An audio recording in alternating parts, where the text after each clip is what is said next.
had space for future growth and even a parking lot for trucks. The lawyer helped expand Pinky's design to welcome more customers, making it the go-to spot for a warm meal and good coffee. 40 years later, it remained a beloved place for travelers and locals in Rochester, New York. One of the locals took his usual seat at the counter, a place he had used for the past 7 years. He didn't come every day due to work that kept him on the move.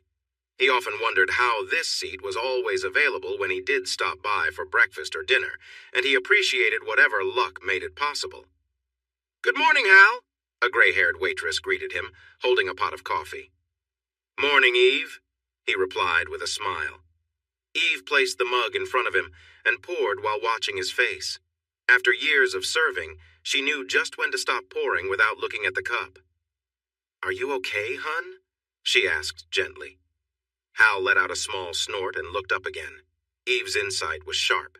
He nodded once, and she understood he wasn't ready to talk more. "Usual?" she asked. He nodded again, and off she went to prepare his meal. Eve didn't need to write anything down. She remembered the orders of all her regulars. He admired her remarkable memory. A sudden, painful thought flickered through his mind, but faded quickly. He focused on his coffee, gripping the mug tightly like a lifeline. Trying to escape his thoughts, he allowed himself to pay attention to the sounds around him.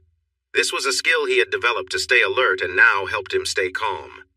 The diner was filled with the sounds of utensils clinking on plates, mugs thumping on tables, and a blend of conversations, some soft whispers and others loud and energetic. Everything felt normal, and he found comfort in that. But then there was a noise, subtle but present. It was quieter than the usual sounds, almost hiding. It had a higher pitch than the clatter of spoons in coffee. It was a faint tapping, like trembling. It came from a mug, the sound of anxiety. That noise didn't have a place here, and he wished he didn't have to hear it. Not today, of all days. He made a mistake by looking toward the sound and saw where it was coming from. He quickly looked away, upset with himself, but it was too late. She was sitting 2 stools to his left, and he quickly took note of her. She was tall, maybe as tall as he was. She had a slim figure with long arms and fingers wrapped around her coffee mug.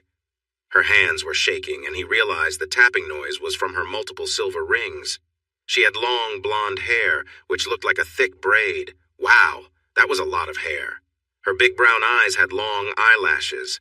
When she glanced his way, he noticed the pain and fear in them. Her makeup was messy from crying, and there were fading bruises on her skin. She had slightly prominent teeth that braces hadn't fixed. Her lips looked soft, except the top one was healing from a split, probably caused by something hard. Her nose was a bit larger than usual, but it suited her big eyes and smile. While she wasn't what some might call traditionally beautiful, her face had a unique charm that was appealing in its own way.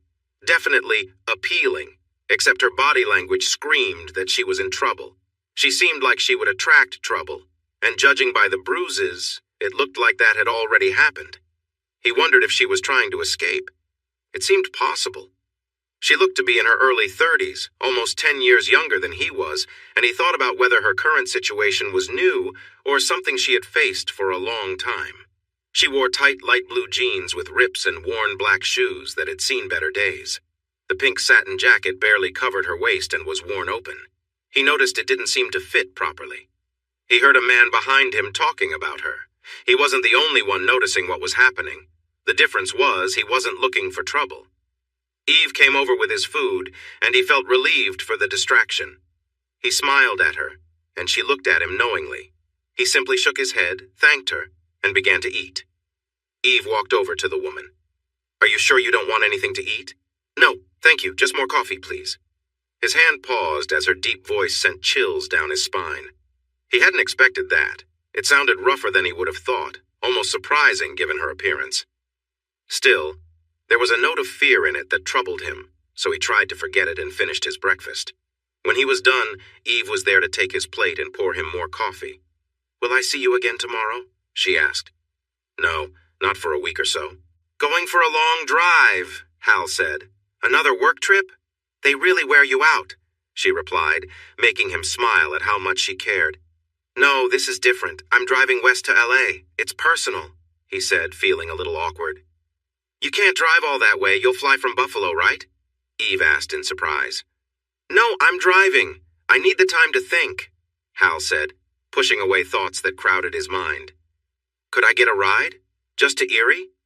I have a sister in Pittsburgh. I can take a bus from there, she said. Her voice was filled with urgency, and though it was soft and gentle, he could see she was trying hard not to cry. She had turned around, and he noticed the way she was leaning forward a bit. Hal sensed she was trying to influence his choice. Today was not the day for him to feel like a hero, not when he was battling his own inner struggles. He wasn't in a good place to protect her. He turned his gaze down and focused on his coffee. No. I can take you to Erie, a voice came from behind Hal.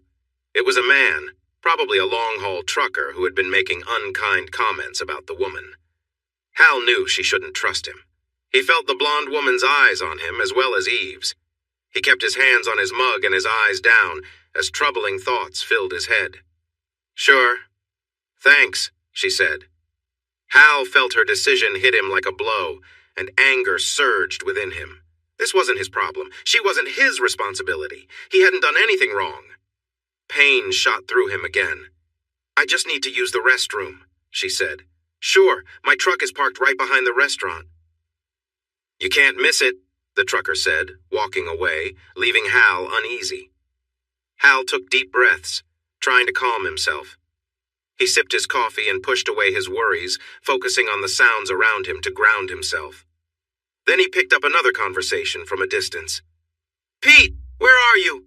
Good. Meet me at the rest stop just east of Buffalo. I found another girl. Yeah, we'll do the same as last time. The voice faded away as the trucker hurried to get ready. Hal felt alarmed. He knew he should have stopped this. Seeing the fear and trembling in her made it clear this wasn't her first wrong turn. In frustration, his mug shattered in his grip, splattering coffee everywhere. Eve rushed over to clean up the mess, carefully gathering the pieces of the mug while watching him with concern. Sorry about that, he said. Put it on my tab, he sighed. Eve nodded and started to leave. Before he could stop himself, he reached out and touched her arm. You need to stop her from going with him. Eve raised her eyebrows but stayed quiet. He took a deep breath. He called his friend. He took another breath to keep his anger under control. They're planning to harm her at the next rest stop. Eve gasped, lifting her hand to her mouth. Then she met his gaze. Hal, she needs to get to Erie safely. He blinked in confusion. Yes, that's why you need to tell her not to. You need to take her, Eve insisted. Her tone left no room for debate. He opened his mouth to argue, but her look reminded him of a mother dealing with a stubborn child. She was very good at this, but she didn't know what kind of trouble he was facing. She had no idea how dangerous it was. Eve hurried away, and Hal watched as she caught the woman just before she left the building. He noticed the woman had only a small pink backpack. The two leaned in close as Eve spoke softly. Hal saw the woman pull back, then begin to cry. Eve put her arm around her and led her back toward Hal, whose stomach tightened as they approached. When they stood in front of him, he managed to look into the woman's tear-filled eyes.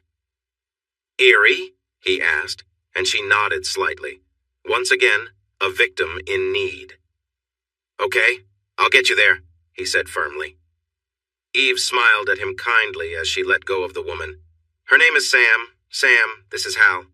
They exchanged brief nods. He placed some money on the counter and looked at the waitress. When I return from L.A., I want a slice of blueberry pie. She patted his arm with a smile. Sure thing.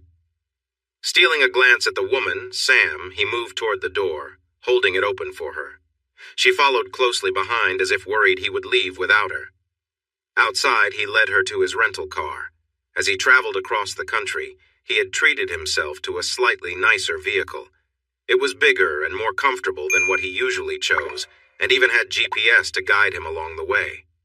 He opened the door for Sam, feeling a bit foolish for falling back into his old habits.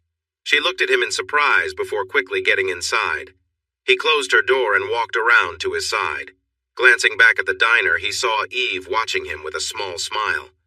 Frustration crossed his face as he got into the car. He used his phone to find the address for the Erie bus station and entered it into the GPS. They soon hit the highway, driving west. A heavy silence filled the car. each lost in their own thoughts. After a while, they passed the rest stop where trouble was planned. Hal heard Sam start to cry again, but tried his best to ignore it. They bypassed Buffalo, but on the outskirts, he pulled off the highway, aware of Sam's discomfort. He drove into the parking lot of a McDonald's and turned off the engine. She glanced at him, looking a bit anxious. "You've been fidgeting for the last 15 miles. If you need a break, just let me know. Please go to the washroom inside." She nodded in relief, but shot him another worried look. "Your stomach has been making noises since we left the diner. I'll go get you something to eat. What do you want?" She wanted to argue, but her stomach growled loudly. She smiled shyly. "An Egg McMuffin?" He nodded and opened his door. Sam hurried out too. He locked the car and then held the door open for her. She smiled at his kindness and hurried inside. He ordered 3 breakfast sandwiches for her and picked up a few bottles of water for the car. Hal noticed a teenage girl rushing to the door with a backpack that looked familiar. The strap had a similar tear to Sam's bag. This was something he felt ready to handle. He took 2 steps forward and grabbed the bag, pulling it from her hands. "Hey, give that back!" she shouted, clearly upset. He stood quietly, looking at her. "I said, give me my bag, jerk!" Her voice rose, trying to scare him. "What's happening here?" A deep voice came from behind Hal. "This guy is stealing my bag!" the young girl yelled, frustrated that her shouting wasn't working. The manager stepped between Hal and the girl. "Is that true? Did you take her bag?" "No!" "He's lying! Give me my bag!" she shouted. Sam suddenly came rushing from the back of the restaurant, looking anxious. Hal turned to the manager. "The bag belongs to her. She was in the restroom when this girl took it." "No way!" the girl yelled as she moved away from the manager and ran out the door. The manager tried to catch her, but she was too quick. She darted around the corner and vanished. Sam's lip trembled again as Hal handed her the backpack. He grabbed his things from the table and started heading outside with Sam close behind him. This time, he let her open her own door, and she quickly climbed in. "Did you do what you needed to?" he asked, and she nodded. "How did she get the bag?" "It was hanging on the hook inside the stall. I sat down and started. Then she reached over and grabbed it. She also messed with the lock. It was hard for me to get out." She looked up at him with big, sad eyes. "Thank you for getting it back." He nodded. "Lesson learned. Now, eat your breakfast." He handed her the bag after taking out the water bottles. He noticed there were no napkins in the bag. "You can find napkins in the glove box." "Please try not to drop any food," she said quietly.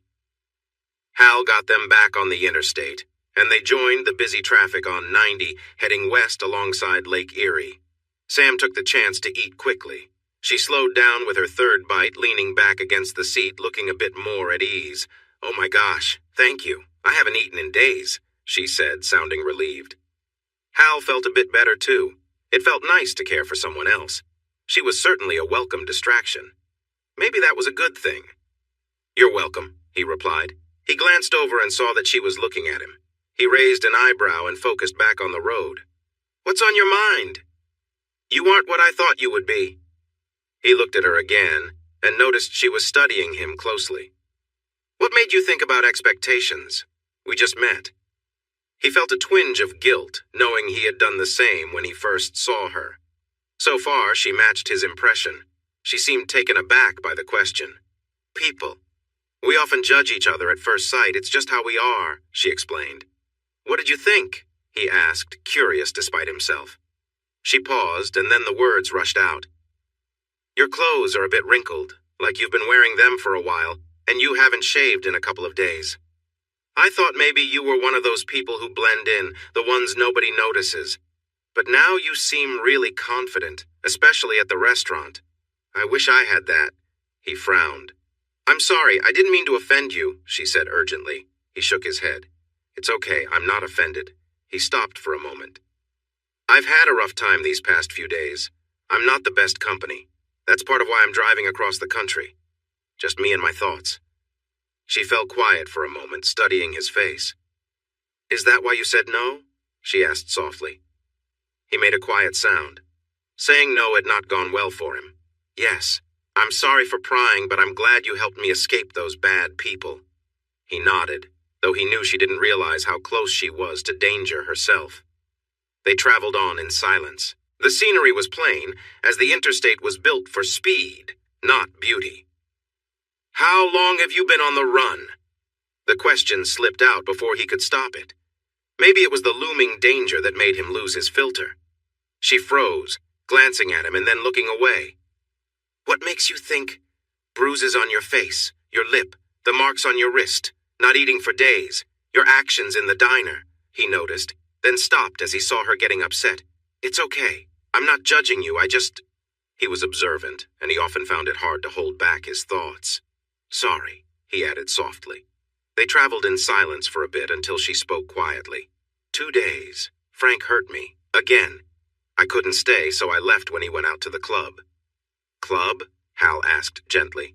"The Kitty Club. It's a place he manages. I used to work there." "Is Frank looking for you?" Her scared eyes turned to him. "Probably, yes. Does he think he owns you, or do you owe him something?" Hal asked calmly, but inside he felt a sense of danger rising. "Both." She sniffed, but seemed to regain her composure. "He said I was too old for the stage and not attractive enough to work in the bar. He told me I needed to change my appearance." She pointed at her enhancements. "He paid for them." "Did he say how much they cost?" Hal was starting to understand how Frank thought. It looked like she was still under his control. "He wouldn't tell me," she said, her voice shaking. "I see. Does Frank know where your sister lives?" Hal asked. He worried Sam might be bringing this troublemaker closer to her sister. Sam shook her head. "I haven't talked to Delilah in 15 years. I know she got married, moved to Pittsburgh, and has 2 kids. My younger brother Jimmy gave me her info a few years ago when he was looking for me. Jimmy passed away in a motorcycle accident that summer." Hal wondered if Frank was involved in that, but kept his thoughts to himself. He needed to stay removed from this. He was just a way for Sam to get to Erie. Once there, they would part, and she would take a bus to her sister. He stopped himself from thinking about her life beyond that. While he had seen her make some choices and had heard about others from her past, this was her life, and he had his own problems to figure out. "Why are you going to L.A.?" Her question surprised him. He felt tense and focused on his breathing until he relaxed. When he could move again, he noticed her watching him anxiously. He didn't want to add to her worries. "Sorry." "You don't have to tell me," she said quickly. "No, it's personal." Another long stretch of silence passed. Hal felt like he had let her down. "Are you going to be okay?" Her sudden question struck him, making him pause. This person who had faced so much was worried about him? He almost wanted to laugh, but then he realized it would be wrong to laugh at her caring nature. Another sign of the darkness inside him. He could tell her everything was fine, but he decided against it. "Time for honesty, then." "I don't know. I'll just wait and see. That's why I'm taking a week to get there. I need the time." He took another quick look and noticed some of the lost trust was coming back. His honest reply seemed to help. "You know what I did? What about you?" Her innocent questions felt sharp, as if they were opening old wounds. He decided to give the safe answer. "I'm an inventory control manager for an office equipment company." He glanced over and she smiled. It was the first time he had seen her smile like that, and it made him feel warm inside. He couldn't help but smile back. Still, he wondered what made her smile. "What's that for?" She shook her head, the smile spreading wider. He felt a little tug in his chest. "Seriously, what's up?" Hal asked, returning her smile. She seemed to think for a moment. "Your job just doesn't seem to fit you." His eyebrows shot up. "Why's that?"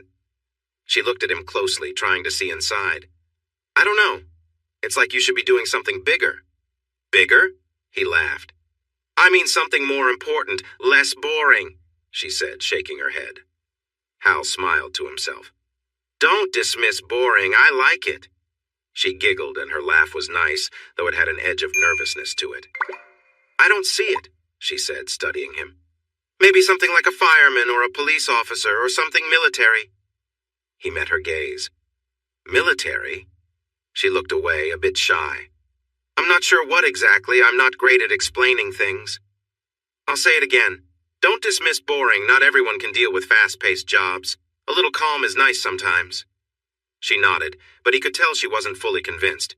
He caught her frowning slightly. "What's wrong?" "I see a ring. Are you married? Her question cut deep again. He had to work to keep his expression steady. He nodded quietly. What does she do? He took a breath and released it slowly. She's a dental hygienist. Ugh, looking into people's mouths all day, she said, wrinkling her nose. He nodded, wishing she would change the topic. Unaware of his discomfort, she kept going. Why isn't she here with you? He felt a weight in his chest. Busy, he finally managed to say. She noticed his tense jaw and the pain in his eyes. Her expression shifted. Oh, I'm really sorry. He looked at her and saw she understood. That felt even worse than her not knowing. Don't. I didn't mean to pry. Please don't. Hal fought to keep his breathing steady. He needed to get away from this woman before she realized the trouble she was in. He saw a road sign for Erie, Pennsylvania, and felt a spark of hope. Just 3 more miles, and he could exit the interstate. He would take her to the bus station, and then he could go on his own. That felt safer. As they got closer to the exit, he noticed the sadness on her face, and her fear came back. You don't have money for a bus ticket, do you? She looked at him with big, sad eyes. Sam's bottom lip quivered as she shook her head. Great. You should call your sister before you just show up at her place. Her fear grew, but she nodded. He left the interstate and followed the GPS through the city, heading north toward the lake. The Greyhound bus station was near the piers. Hal kept an eye on her and saw that she was getting more anxious as they neared the station. Finally, they arrived at the parking lot by the buses. He turned off the car and glanced at Sam. She was trying to hold it together, and he respected that. He got out, and after a moment, she followed him. I'll pay for your ticket, but you need to call your sister first, he said firmly as he locked the car. She looked at him and nodded. They walked together across the lot to the bus station and went inside, finding very few people around. There were no payphones, but they found a bench near the ticket booth and sat down. Do you have a cell? Another lost look.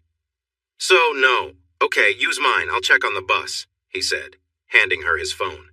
She took a little red notebook from her bag and opened it to the page with her sister's number. Hal stood up and walked over to the ticket agent. Hi, one way to Pittsburgh, please? The man glanced at his screen. The bus to Pittsburgh will arrive in 30 minutes. It costs $36. Hal returned to Sam, who was on the phone. Hello? Delilah? It's me, Sam, Samantha, your sister. There was a long silence. Please don't say that. Another pause. I wanted to come see you. Today. Sam started to sniffle. Please don't be like that, Deli. I'm really not. Oh, no, please. Oh. Sam looked at the phone, then slowly curled up on the bench as tears began to flow. She cried deeply as Hal watched, feeling a sense of sadness wash over him. He realized there wouldn't be a happy reunion with her sister, a result of choices made long ago. He walked back to Sam, sat down next to her, gently took his phone back, and rubbed her back to help her feel calm. A memory flashed into his mind. Lisa, crying into her pillow. He sat on the edge of their bed, comforting her. He couldn't remember why he was crying, but he felt a wave of guilt that made him think it was his fault. He wasn't sure if he should believe that feeling. Now, he wondered if those tears had anything to do with what had happened. His mind was racing, thinking about every small gesture and word, searching for the truth in everything. Finally, a bus arrived at the station, announcing the 12:40 to Pittsburgh. They both remained still on the bench. As the bus drove away, Hal heard a soft sigh from the woman whose head had rested on his leg while he remembered the past. He looked down and realized he was gently running his fingers through her hair. She seemed more at ease now. What was he going to do next? He was meant to go to the West Coast. She didn't belong in that chaos. He didn't want her to get caught up in it. At the same time, he couldn't just send her away. It felt like she had faced enough hardships recently. He might be troubled, but he didn't want to be unkind. He had to keep moving west. He couldn't decide for her, but he was running out of options. He glanced down at her and noticed her eyes were closed. What? What are you going to do now? He managed to ask, his throat tight. She shook her head and pressed her head against his leg, shivering slightly. He turned his face away and looked out the window to avoid seeing her face. He could just leave. He'd kept his promise to Eve. Safe. There was a trailer with a sign that read Queen's Pork Sausages attached to an old red truck. He had seen the potential threat's truck before, and now he recognized it across the street. That made it clear he couldn't leave Sam behind. They were likely watching them. "Sam, we need to go, right now." She looked at him confused, then froze at the serious look in his eyes. "Come on." He helped her stand up, handed her backpack to her, and urged her to move. "What's happening? Where are we going?" Her voice was filled with real fear. "The person from Pinky's followed us. We need to get to my car." Hal was on high alert, noticing movement in the parking lot.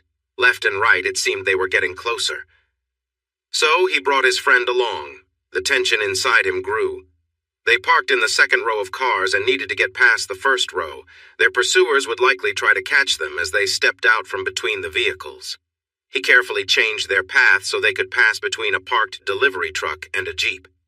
As they reached the back of the Jeep, he gently nudged Sam into the narrow space.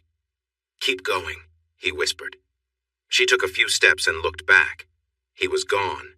She moved forward a bit more, but then something grabbed her wrist tightly, pulling her hard. She stumbled in fear. She yelled as she fell against the side of the Jeep. Frightened, she held onto the heavy metal railing to stop her attackers from getting to her. Behind her, she heard a quick series of loud sounds and strange noises. Something fell to the ground, followed by heavy thuds. She kept her eyes shut tight as sparks flew around. Then a calm voice spoke near her ear. "Sam, it's okay. We need to go now. Come on." Gentle hands helped her up and gather her things. She looked down in fear at the two men lying on the ground. "Let's hurry." Sam held onto Hal's arm as he led her to the passenger side door. When the door closed behind her, she felt a wave of safety wash over her. She turned around in her seat to see the two men still face down. As Hal got into the driver's seat, she stared at him wide-eyed. He was talking to someone on his phone. "Thanks." He hung up and tossed a stun gun into the space between the seats. He caught her glance. "I took this from the truck driver. It was meant to help them." He quickly started the car and drove out of the lot slowly. He tapped on the GPS a few times, and then they were on their way. He didn't say anything until they were back on the freeway. He turned to Sam and saw her watching him. "Are you okay?" he asked. "Yes, but what did you do?" He looked away, his face tense. "I know how to defend myself." He then asked, "So, going to your sister's is off the table?" She looked like she might cry again, but she nodded. "Do you have a backup plan?" he asked. She shook her head. "No other family, cousins, or an aunt?" Her expression faded and her lip quivered, making him feel uneasy. "Where are we going?" she asked softly. "I'm headed to LA, that's all I know. Do you have a place to go?" She shook her head. Her sad eyes locked onto his, filled with pain. He thought to himself how he didn't want her to come along to LA. It wouldn't be safe for her, and he needed time to figure things out on his own. She began to cry again. "Why are you crying now?" he asked, feeling a mix of frustration and concern. "I'm scared. I don't want to depend on you, but I have no home, no money, no family. My ex-boyfriend wants to hurt me, and those men tried to take me again." She was shaking. "I'm terrified, but I feel safe with you. But you don't want me here." Her tears turned into sobs, and Hal felt overwhelmed. He had kept his anger in check earlier, but her crying was making those feelings rise again. He needed to stop this. "You can stay with me until we figure something out," he said firmly. "Please don't cry." Her tears slowed as she looked at him with hope. He didn't want to see that, so he focused on the road ahead. The crying stopped, and they continued driving through the countryside. "Where are we headed tonight?" she asked softly. He nodded. "I got a room in a motel in Columbus, Ohio. I'll get another room when we arrive." Hal glanced over and noticed the worry on her face. "What's the matter?" "I don't want to be a bother." He sighed. "What do you mean?" "I only brought what I was wearing." She looked at him with wide eyes. "I'm not ready for a week-long trip." Hal looked at her again and took a deep breath to calm himself. Finally, he nodded. "All right, we can stop and get some things for you." Seeing her worried expression, he added, "I have a travel budget." Her eyes shone with unshed tears, but she held them back. "Thank you." He nodded back, and they resumed their quiet drive. It would take nearly 4 hours to reach Columbus. so they settled into the comfortable seats. After some time, Hal felt her gaze on him again. He glanced over carefully, but she just looked very curious. "What?" he asked, unsure if he wanted to know. "I didn't see it, but your fight with those two, it didn't sound like any fight I've ever heard. It was so quiet." He raised an eyebrow in surprise. "You've heard a lot of fights?" She nodded seriously. "Frank and his friends, the bouncers, they often get into fights. Sometimes people drink too much and cross lines. They take them outside and we can hear it in the dressing room. I think they do it to scare the girls." She looked down at her chipped nails, pain showing in her eyes. "Sometimes they do it just for fun. Take someone outside and rough them up. Sometimes it's one of us. Me." She shook herself, then met his gaze again. "Fights are always loud people screaming, begging, crying, swearing, and skin hitting skin. Always." She looked at him again. "But your fight was silent and it ended so quickly." "I don't like to fight." "Liar," the dark voice teased, but only Hal heard it. He took a deep breath. "Hit hard to stop the fight fast. Walk away." He felt the dark voice's cold scorn at his words. It was only satisfied when someone was defeated. "Inventory control manager," she murmured quietly. He stayed silent. It felt safer that way. Hal joined the busy traffic on the highway around western Columbus. They had made good time, even with a few stops for Sam. The first time they stopped, he stayed in the car, and Sam was visibly anxious when she returned. For the next stops, he went inside with her and waited. This seemed to calm her worries about being left alone. At one stop, he called ahead to the next motel he had booked and got a room right next to his. After a while, Sam finally fell asleep, and he noticed how peaceful she looked. He saw his exit and left the highway to enter a neighborhood. He spotted the motel, but realized they had some errands to do first. First, though, they needed dinner. "Sam, it's time to wake up." Her eyes fluttered open, revealing her big brown eyes. "Are we at the motel?" "I thought we'd have dinner first," he said, and her face lit up. He pointed to the GPS screen. "There are many restaurants around here. Choose one." Her eyes widened, and he felt that maybe she had never been asked to pick before. He nodded, encouraging her to look closer at the screen. "They have an Olive Garden," she exclaimed excitedly. He glanced at her and then at the map where she pointed. "Is that what you want?" Her smile turned a bit unsure. "You don't like it?" "It's great, I like it," he assured her. "Olive Garden it is." Her smile returned, even brighter. He found it hard to look away from her happiness. He drove to the parking lot and found a spot close to the entrance. Once out of the car, they stretched and laughed at their shared groans. He locked the car and they walked inside. The hostess at the front desk looked at Sam's outfit and smirked. The tall blonde moved a bit closer to him. He stepped forward and held the young woman's gaze. She seemed ready to ignore him because of his casual clothes, but the manager arrived and noticed Hal's annoyed expression. He leaned in so Hal could whisper to him. The manager raised his eyebrows and then quickly moved the young woman aside to lead Hal and Sam to a nice table for four off to the side. Hal sat with his back to the wall, and he had Sam sit to his left to keep his view clear.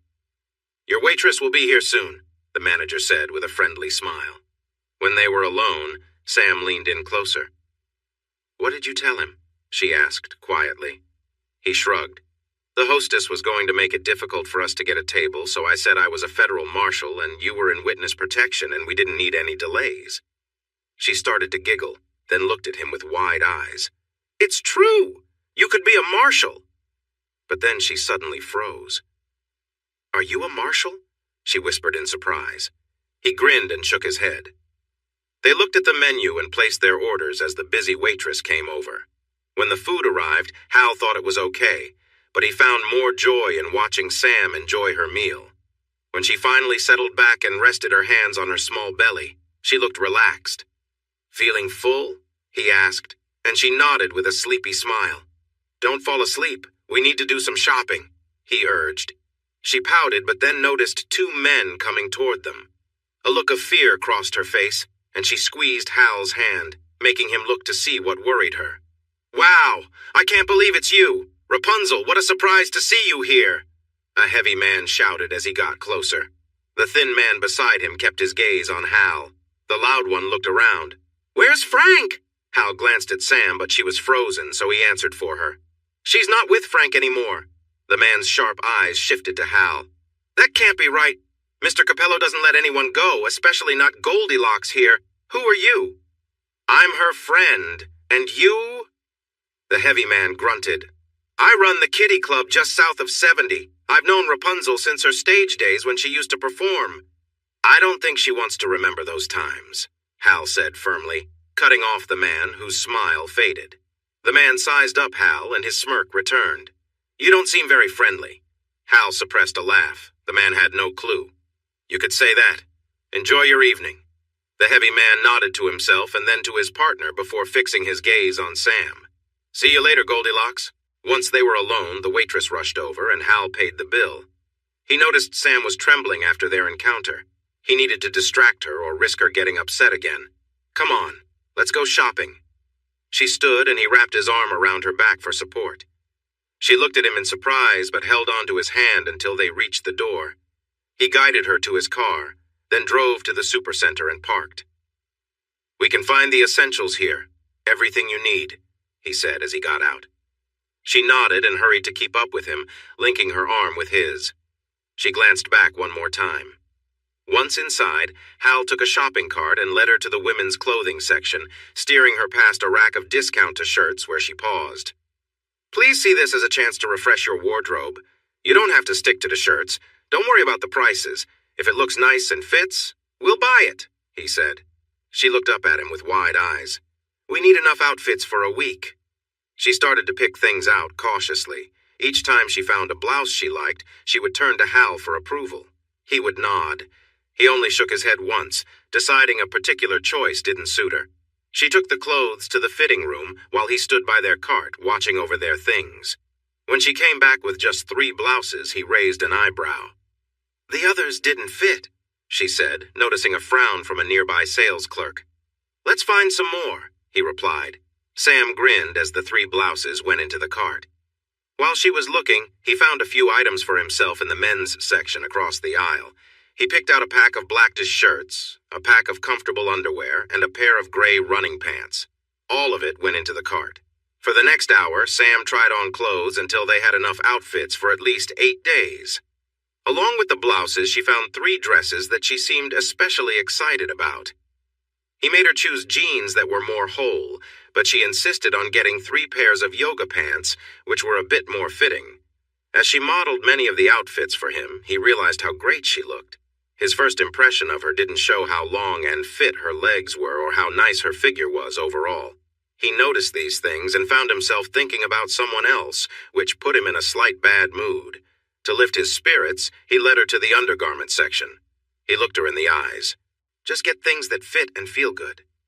"The bras I need can be really expensive," she started, but stopped when he frowned.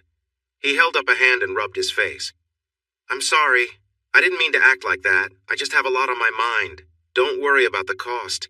If it fits well, it's worth it." Surprised, she smiled and walked off happily to look.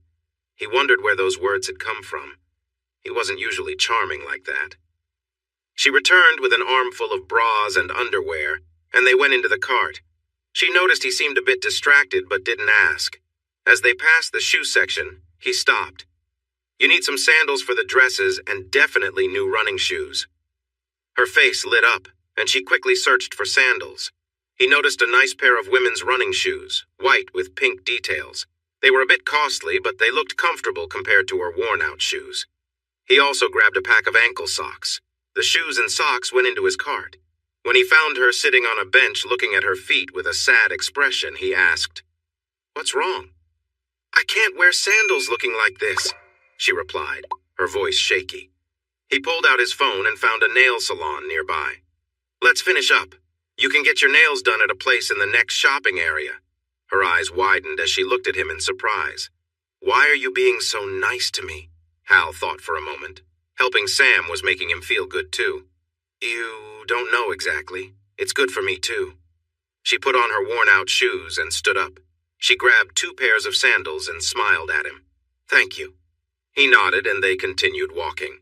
They stopped in front of the luggage aisle and she looked at him with confusion. "Did you think I would make you carry your clothes in plastic bags? You need a suitcase. Choose one. A medium-sized hard shell is good. Looking around, her eyes landed on a bright pink suitcase nearby. She walked over and touched it gently. Looking back at him, she said, "I've never had a suitcase before. I've never gone anywhere far enough to need one. This is the farthest I've been from home." Hal left the cart and took the suitcase to check it out. It passed his inspection, so he put it back in the cart underneath. He picked up a pink makeup kit for the cosmetics they would get next. "What's that?" Sam asked as he added the small bag to the cart. "Makeup kit. We will go there next." He pushed the cart forward and she hurried to keep up. He made sure to get her moisturizer, deodorant, the cosmetics she liked, some brushes and combs, a toothbrush, and toothpaste. He also bought her big bottles of shampoo and conditioner for her long hair. By the time they checked out, the cart was quite full. Sam worried about the cost until Hal had enough of her fretting. Not wanting to snap at her, he simply gave her a hug. They were both surprised by it. He found it amusing that she was actually a little taller than his 5'9". When he pulled back, she smiled shyly. They took their things to the car and he opened the trunk. She noticed he already had 2 black suitcases inside. He added her pink suitcase, opened it, and quickly packed their purchases inside.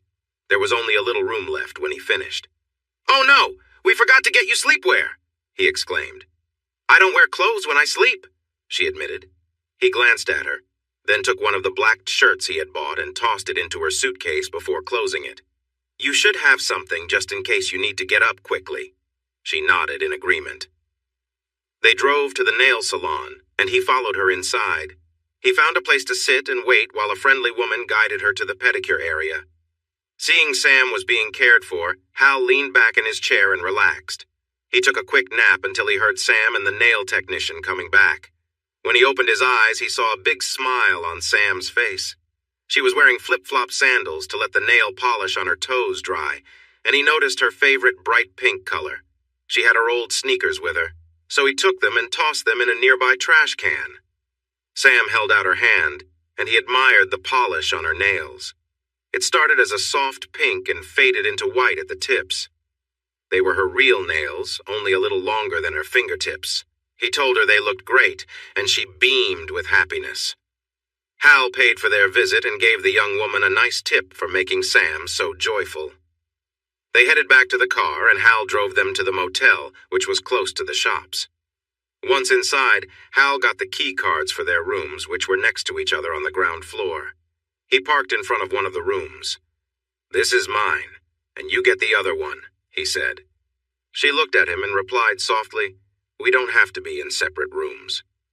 "Yes, we do," he said with a deep breath. "I don't sleep well these days. It's better for you to have your own room." She studied him for a moment and then nodded. He grabbed their suitcases as she opened her door. With a gentle push, he rolled hers over to her. She smiled and caught the handle to bring it into her room before closing the door. He opened his door and brought his suitcase inside. Then he knocked on her door. "Who is it?" "It's Hal," he answered with a smile. She was doing well. She opened the door and, seeing his smile, returned it with one of her own.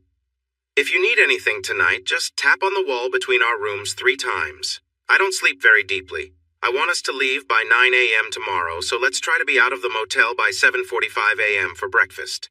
After that, we can come back, brush our teeth, load the car, and head out. Does that sound good?" She nodded, and he continued. "If you're up for it, you can watch a movie." But she shook her head. "Thank you. I'm going to take a long, hot shower and wash my hair." "That will be enough for tonight," she replied. He smiled, noticing her long braid. "All right, lock up and I'll see you in the morning." She smiled and closed the door. He heard her secure the lock, and feeling satisfied, he went into his room and locked up behind him. He changed out of his wrinkled clothes and frowned, realizing that in his hurry to leave home, he had only packed a few shirts and pants. All he had were the shirts, undergarments, and running pants he just bought. His suitcase had his boots and socks, so he planned to wear those instead of loafers tomorrow. He set aside fresh clothes for the morning, then neatly packed away the ones he'd worn that day. Alone, he went through his usual exercises, a mix of stretches to keep his muscles flexible and strong. This routine helped him stay focused, clearing away the thoughts and worries that had built up throughout the day. Usually, this workout left him feeling refreshed, but tonight, he struggled to find that same calm. Recent events, especially involving Lisa, left him feeling unsettled. He hoped he could relax enough to find sleep when he went to bed. After an hour, though, he realized tonight would be different. The calm he usually found wasn't coming. He thought back to an incident in a parking lot in Erie, where he'd confronted two men teaching them a lesson. They wouldn't bother anyone again, and he'd made sure their injuries were lasting. But he felt restless, the memory still vivid in his mind. Switching to push-ups and sit-ups, he kept going until he felt the burn in his muscles. Then he jogged in place for a while. Afterward, he went to shower, letting the hot water soothe his tired body. For a moment, his mind wandered. He thought of Sam, imagining how much effort it must take for her to wash her long hair. He quickly pushed the image away, and instead, memories of Lisa surfaced. Lisa had always been bold and unpredictable, pushing limits and bringing chaos. He remembered times with her, times that left him both thrilled and uneasy. As he finished his shower, he reminded himself that those memories were in the past. The present was what mattered, and he knew he had to keep his focus there. She was gasping and struggling, her breaths short and shaky. Hal was jolted back to himself, realizing she was barely holding on. He quickly loosened his grip, allowing her to catch her breath. Gently, he helped her sit on the bench in the shower. "You always hesitate," she muttered, disappointment in her eyes. The memory left Hal feeling unsettled, so he pushed it away, focusing instead on the simple act of washing up, even if the mental weight remained. The sound of a keycard beep jolted Hal to alertness. His instincts took over, and he silently slipped off the bed, knife in hand, blending into the shadows in his dark clothes. He positioned himself against the wall near the door, ready for what was coming. The door burst open, and Hal felt time slow. The man who entered first stumbled, caught off guard by a carefully placed bedspread on the floor, and fell forward, his weapon discharging accidentally. Hal didn't waste a moment as the man lay still. As another intruder stepped through, Hal struck quickly, knocking him back and pushing him out the door. He then moved swiftly to Sam's room, where another man stood, startled. The man raised his weapon, but Hal was faster, closing the distance with a determined drive. After a quick struggle, Hal disarmed him and managed to neutralize him, staying focused and efficient as he moved forward. In the silence that followed, Hal crouched down, listening carefully. He heard the faint sound of a car speeding away, but no other threats remained. He could hear scared sounds coming from the bed. "Sam!" Hal called out, pushing the fear away. He left the knife on the floor and moved carefully to the bed. "Hal?" she said softly from under the sheets. "Yeah, it's me. Stay there for a moment. I'm just going to look around." "You're safe here." He went to the door and listened. Nothing. He stepped outside to check on the man he had knocked out. Lifting his shirt, he saw the microphone, wires, and tape he had noticed earlier. The man had meant to hurt him, but Hal still had the upper hand. The man was down and might have a mild injury. Hal went back to his room and grabbed his phone. He called his contact. "Report.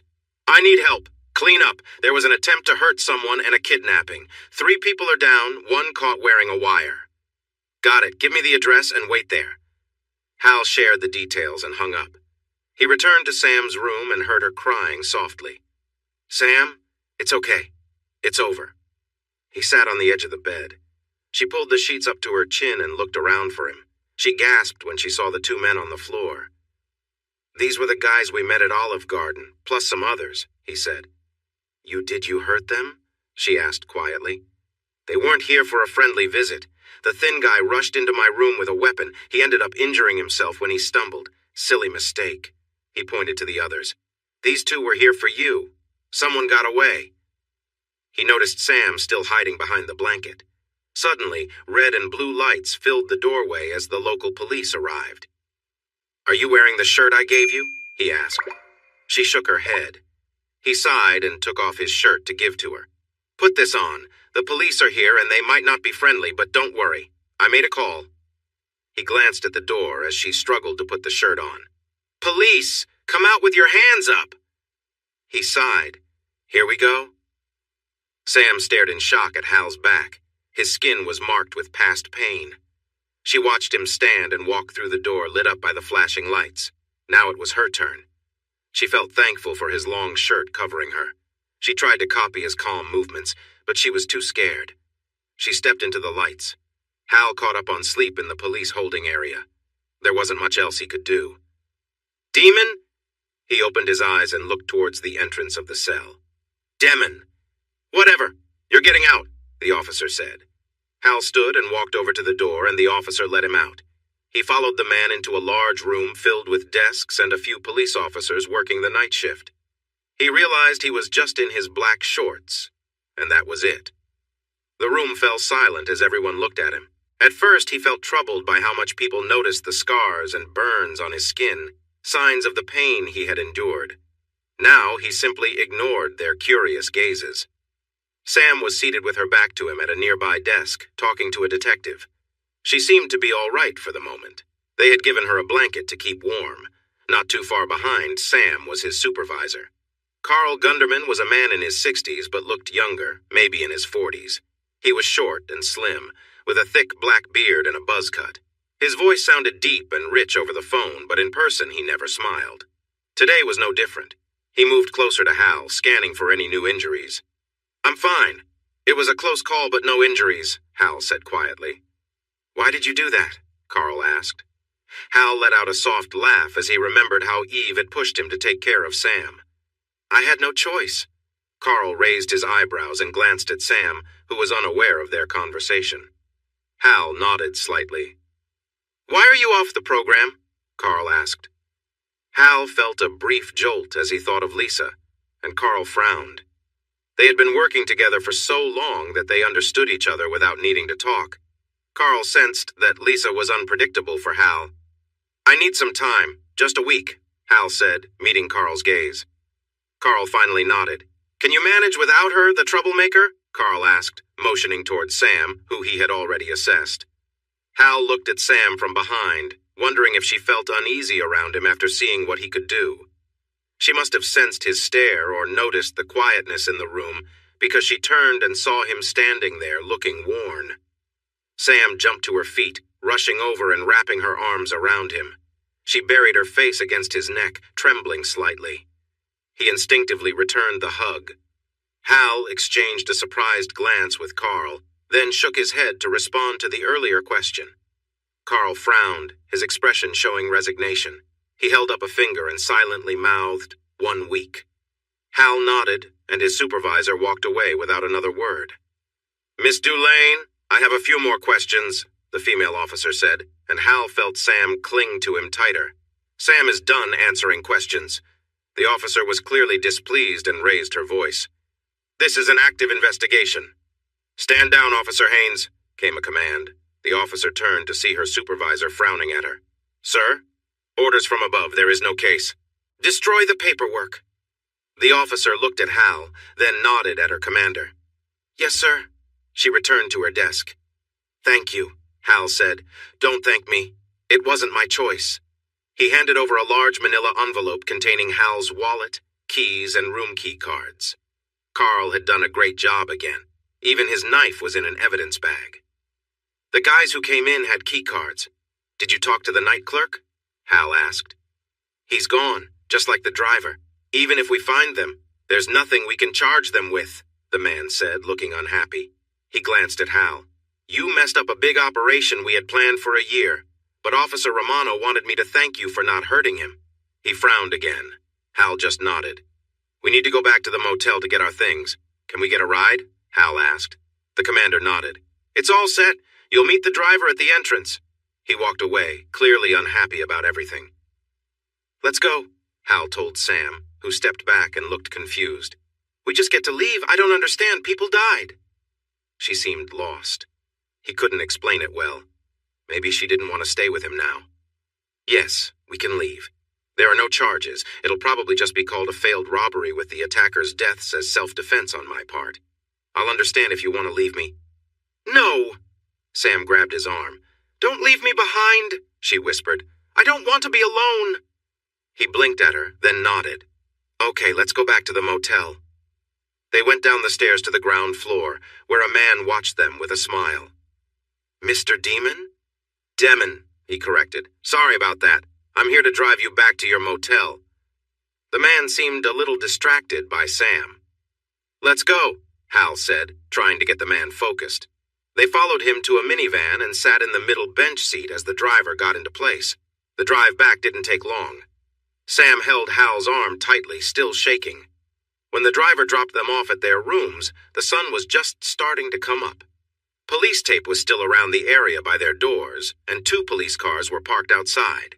Hal approached the nearest police car, and the officer inside frowned at him. "We're going inside to get our bags. Then we're leaving. Are you staying until we go?" he asked. The officer pointed to the other car. "He's guarding the site. I'm here to make sure you leave," the officer answered sharply. Hal nodded and walked over to the police tape. He carefully moved it aside and opened the doors to their rooms. Both doors were broken. He noticed a bullet hole in Sam's window, but was relieved to see the bullet had stopped near the ceiling. It could have easily gone to one of the rooms in the building across the parking lot. "Get dressed, grab your suitcase, and pack your things. Then meet me by the car. We're leaving early today, and we'll have breakfast in Springfield," he said.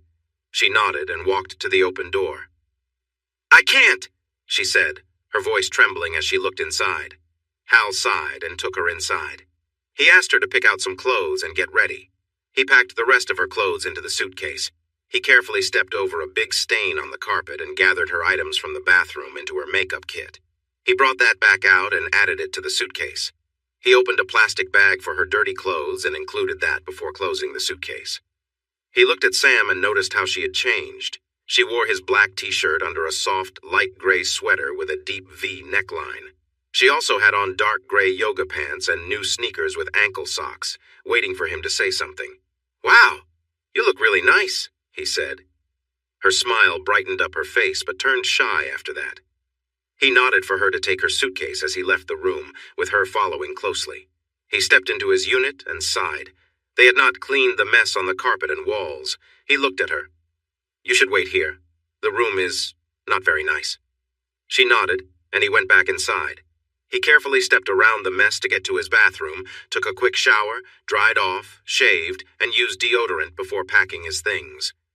Finally, he cleaned his knife, promising himself to do a more thorough job that night. He returned to the hall, stepping around the mess. He heard a sound and looked up to see Sam looking towards the door. He realized he was still in his underwear. Quickly, he put on some briefs, running pants, and his last black shirt. He unlocked the larger suitcase and pulled out socks and his boots. He sealed up the luggage, locked it, and carried it to the door. "Let's go," he said, and they stepped outside.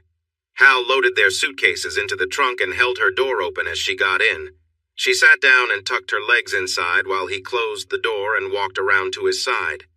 When he started the car, a police cruiser behind him backed up to clear the way. Hal pulled out of the spot and drove through the neighborhood to the interstate. The police car followed them to the next exit where it turned off. Hal glanced at Sam, who leaned back in her seat with her head turned towards him. "Tough night, huh?" he said kindly. She gave him a weak smile. "Actually, I had a nice shower and my hair feels cleaner than it's been in months. The bed was soft and I was sleeping well until those men came into my room. I was really scared." Her smile turned into a frown. "I thought they had harmed you and were going to take me back." He nodded, understanding the fear she felt. "But that's not what happened," he said softly. "No. I hid under the blanket and jumped every time there was a loud noise. I was so scared." She looked at him with wide eyes. "Then it was over, and you were calmly talking to me like nothing had happened. You seemed fine, and they were gone." He shook his head. This was important to him. One man lived. She just stared at him as they drove through the countryside. She didn't know this man well, yet he had protected her from danger. He had brought her along on a trip he didn't want to share and had taken care of her needs. Now, he had even fought for her. She wasn't sure how to feel. He didn't seem to expect anything in return, but she felt thankful nonetheless. "Thank you for saving me," she said, tears welling in her eyes, but she held them back because he didn't need to see them. He glanced at her and nodded. The miles to Springfield passed quickly, and he pulled off the highway for breakfast. They enjoyed their meal in quiet companionship before getting back on the road. "Where will we stay tonight?" she asked. "A little place called St. Charles, Missouri, which is just west of St. Louis. I booked a hotel room with 2 queen beds since that was all they had. I could find a different place with more rooms, but... No, I mean, that's not needed. After last night, I'd feel safer if we shared a room, she said hopefully. He thought for a moment. Would she be safer with him?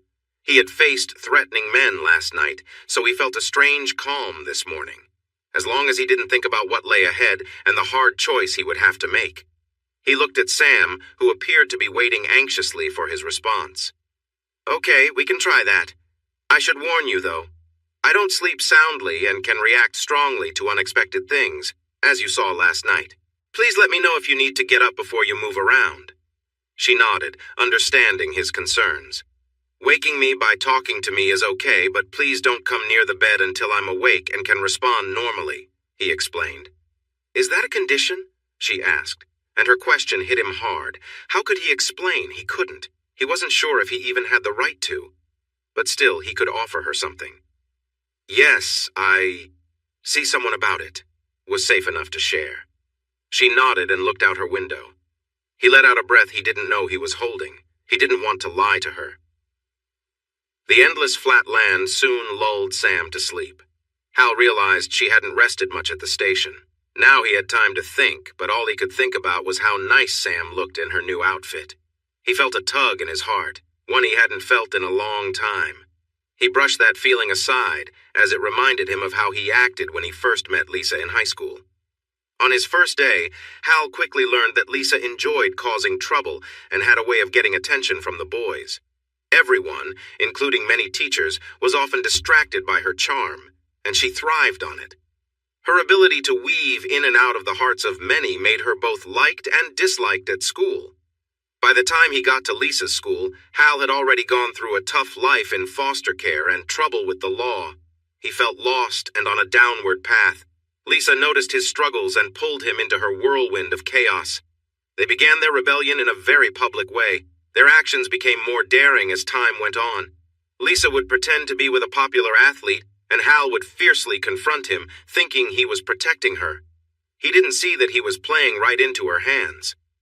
As she encouraged him, the conflicts kept escalating.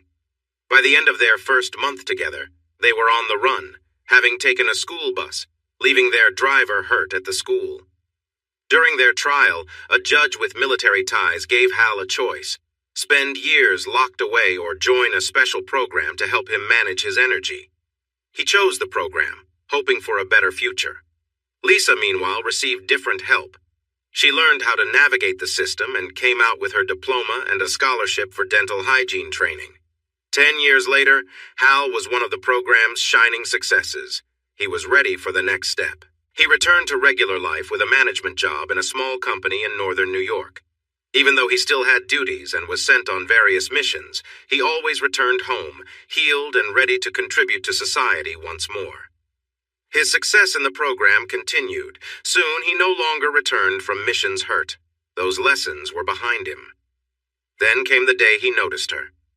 Lisa was having lunch at an outdoor cafe, and a young man at the next table was trying hard to get her attention. She seemed to enjoy playing with him, and Hal felt drawn to her as well.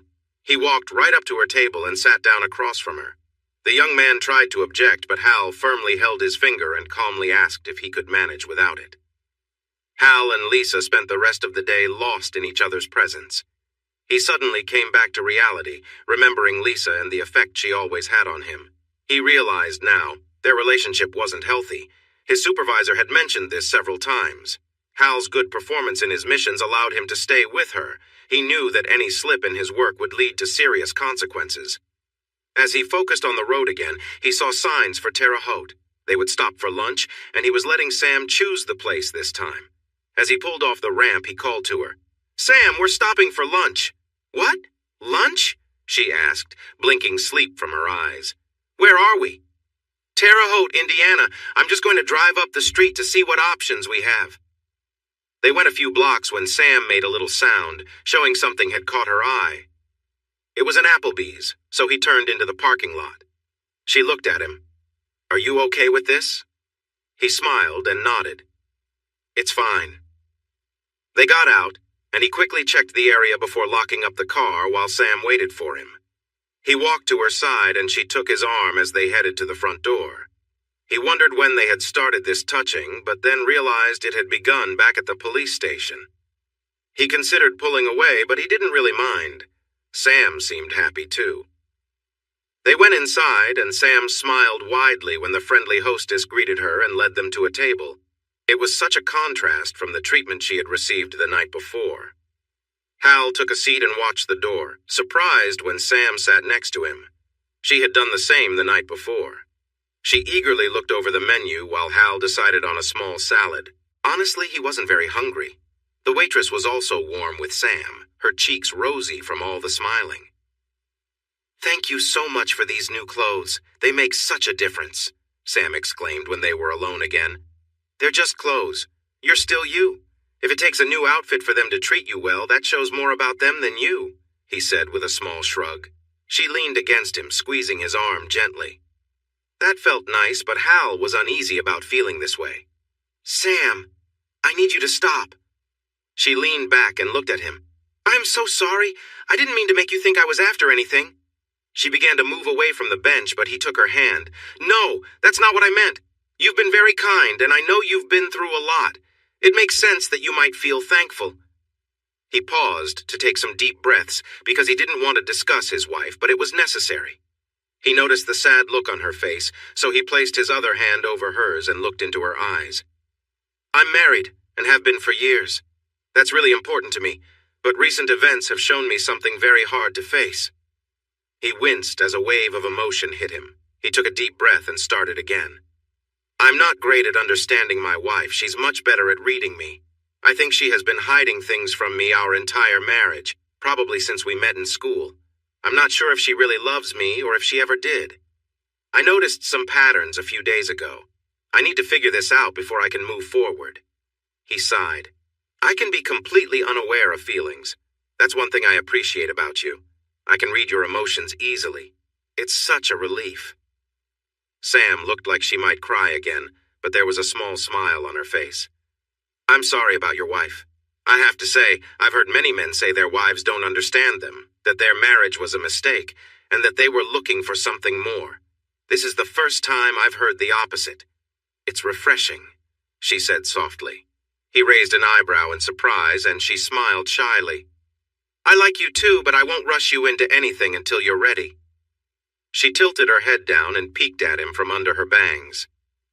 "Is it okay if I keep holding your arm and hand? It helps me feel calm," she said quickly. He looked at her nervous face and nodded. She was so much easier to read than Lisa. The waitress arrived and took their orders. When she left, Sam looked at Hal in surprise. "Only a salad?" he chuckled. "These aren't exactly the healthiest salads. If I added dressing, it might have as many calories as your chicken tenders and fries." She looked concerned. "Am I overeating?" "No, that's not what I meant. Eat what you want. You seem to take care of yourself very well," Hal said awkwardly. The shy smile returned to her lips as her eyes fell to his hand on hers. She noticed a scar on the back of his hand. Her brow furrowed as she turned his hand over to see another scar on his palm. Something must have hurt his hand. She remembered seeing his back was marked with many scars, too. "How did you get all these scars?" she asked. He shook his head. "I can't share that. It's best not to ask." She nodded but seemed a bit uneasy. "I think of them as lessons. I don't get them anymore." "You work as an inventory control manager?" she asked. He nodded. "That's my job. We won't talk about other things." She nodded again, then smiled. "What kind of movies do you like?" He looked at her carefully. "You might laugh." Now she grinned, happy to hear more. "I promise I won't. What is it? Musicals?" He gave her a puzzled look. "Musicals? No." He glanced around. They were still alone. "I like animation. Anything animated?" Sam was surprised. This was not what she expected. "What was the last one you saw?" He smiled at the memory. "Spider-Man Into the Spider-Verse. It's a truly wonderful film." "So you like superhero movies?" she guessed. "No, not really. Before that one, I watched My Neighbor Totoro." He noticed her confused look and added, "It's a Japanese animated film about a family moving to the countryside and meeting friendly spirits. It's a sweet story." She smiled at him. "You are full of surprises." He looked at her with caution. "That's good?" "Very good," she insisted. Their food arrived, and seeing Sam's joy made Hal feel pleased. He realized that she often made him feel this way, much more than Lisa ever did. His wife only seemed happy when he felt uneasy around her. He ate his salad while thinking about it. When they finished, he paid and asked the waitress where the closest Walmart was. She suggested a mall just south of the highway. They got there quickly, and once inside, Hal found a store to buy more black T-shirts and running pants. Sam enjoyed strolling through the mall with him, and that's what they did. He noticed her eyes land on a display of gold bangles in a jewelry store window. They were on sale. On a whim, Hal led them into the store, and Sam's eyes widened in surprise. He thought it would be kind to buy her one instead of just teasing her with them. He wondered why he felt so drawn to do this. After they left the store, Hal was amazed by the clever sales talk. His wallet was lighter by $400, and Sam was thrilled, wearing 5 beautiful bangles that jingled happily on her wrist. "Oh my gosh, Hal! I've never worn anything this lovely!" she exclaimed. He nodded and guided her outside to the car. He stopped to fill the gas tank. Then they were back on the interstate towards St. Charles. He remembered that for this overnight stay, he had a single hotel room with 2 beds. The way Sam looked at him made him feel a bit uneasy. He needed to address it. "Sam, I don't want you to misunderstand about the bangles." He could tell he had her attention now. "I didn't buy those for you thinking I'd get anything in return. I'm a married man and I keep my promises. I don't really know why I bought them, except they made you smile. You haven't smiled enough lately." He glanced over, and her big, beautiful eyes were watery again as she bit her lip. "I've upset you again, haven't I?" She shook her head quickly. "You're such a nice man. Thank you for getting me this lovely gift." Hal nodded and turned back to the road, thinking about her words. It seemed innocent enough, so he set it aside. The scenery was pretty boring, and Sam eventually fell asleep. Later, Hal woke her up to see the Mississippi and Missouri rivers. She was happy to have seen it. The hotel was close to the highway. They drove around and noticed a movie theater. "We have time. How about we catch a movie? We can get dinner after," he suggested. She smiled and nodded. "You choose the movie." They parked and walked to the entrance to check the listings. "Is there anything you definitely don't want to see?" Hal asked, since he didn't know much about the movies showing. "I really don't like horror. Are you okay with comedies?" Sam asked, pointing at a poster. He nodded, so he bought the tickets, popcorn, and drinks. The theater was mostly empty, which meant they had great seats. Hal didn't find most of the jokes funny, but he loved hearing Sam's joyful laughter, which made the movie enjoyable for him. After the movie, Sam took him to a nearby P.F. Chang's for dinner. Hal noticed her wearing her bangles, and the hostess complimented her. Sam's face lit up with joy, and Hal agreed that they were a great choice. He thought they suited her nicely. Sam encouraged Hal to try some dishes from the menu, and he liked most of what he tasted. He didn't mention his time in mainland China, as this food was nothing like what he had before. When they finished their meal, they drove to the hotel and checked in with their luggage. They went to their room, which was new for Sam, while Hal saw it as just another hotel stay. "I'll take the bed closest to the door," he said. "If you need to get up, just call out. Please don't come near my bed without speaking to me first. I want to hear your voice before it feels safe." Sam nodded seriously, understanding him. "If you want to use the bathroom first, go ahead. I usually exercise before bed." "Really? I thought working out before bed would make it harder to sleep," she said, surprised. "Not for me," he replied with a shrug. "You can watch TV or a movie if you'd like. I can ignore that." He opened his suitcase to grab his shorts, thinking that he couldn't work out without them. He knew he had to keep his underwear on. He didn't like changing his usual ways, but he had to. He changed to his lighter clothes and set aside the ones he wouldn't need right away. He noticed Sam watching him closely. "What's up?" he asked. Her eyes looked over his injuries. "Tough lessons, huh? Were you a slow learner?" He forced a smile. "Actually, I learned pretty quick." He didn't want to explain that many of the others didn't make it through the program. Seeing her doubt, he felt he should say more, but he couldn't share details. Just very strict teachers. He moved to the other side of the room by the windows. He cleared some furniture to make space for his exercises. "Stay clear of this area," he told Sam. She nodded and he began his workout. Today was about fighting moves. He started with punches and blocks, moving through different techniques until he got to kicks. He had to be careful, as mistakenly hitting anything could lead to injuries. He focused hard, pushing aside all distractions. Once he finished and was working on specific muscle groups, he noticed Sam watching from the bathroom door. She looked a bit nervous. "Is something wrong?" he asked, out of breath. She quickly stepped back into the bathroom and closed the door. He shrugged it off and returned to his workout. When he was almost done, Sam came back out. She was wearing the same black shirt again, but had another shirt in her hand. He saw that his shirt was missing. He raised an eyebrow at her. "I'm wearing it," she said softly. "It helps me feel more comfortable." Not sure how to respond, he grabbed his shorts and headed into the bathroom for a quick shower. When he came back, Sam was leaning on the headboard of her bed, reading a book she'd taken from her bag. She glanced at him. "Do you have any body fat?" she asked. He looked at himself and poked his belly and sides, feeling none. He shrugged and placed his dirty clothes in the laundry bag in his suitcase. He set out fresh clothes for the next day and closed the suitcase. Opening his other suitcase, he took out his knife and tools. He went into the bathroom to clean and sharpen the blade. He put everything back in the suitcase and locked it. He placed the knife on the nightstand. After removing the bedspread, he remembered it might trip Sam if she walked around at night. So he hung a couple of hangers on the doorknob as a little reminder. When he was finished, he lay back down on the bed. "Are you not going to get under the sheets?" she asked. "No, I don't like feeling trapped, and it's too easy to get all twisted up in them." He tucked his knife under his pillow. Hal leaned back and felt his mind start to relax. He was surprised by how quickly he was calming down. He thought Sam might distract him, but instead, he felt at ease. That unfamiliar feeling took him into the deepest sleep he had experienced in a long time.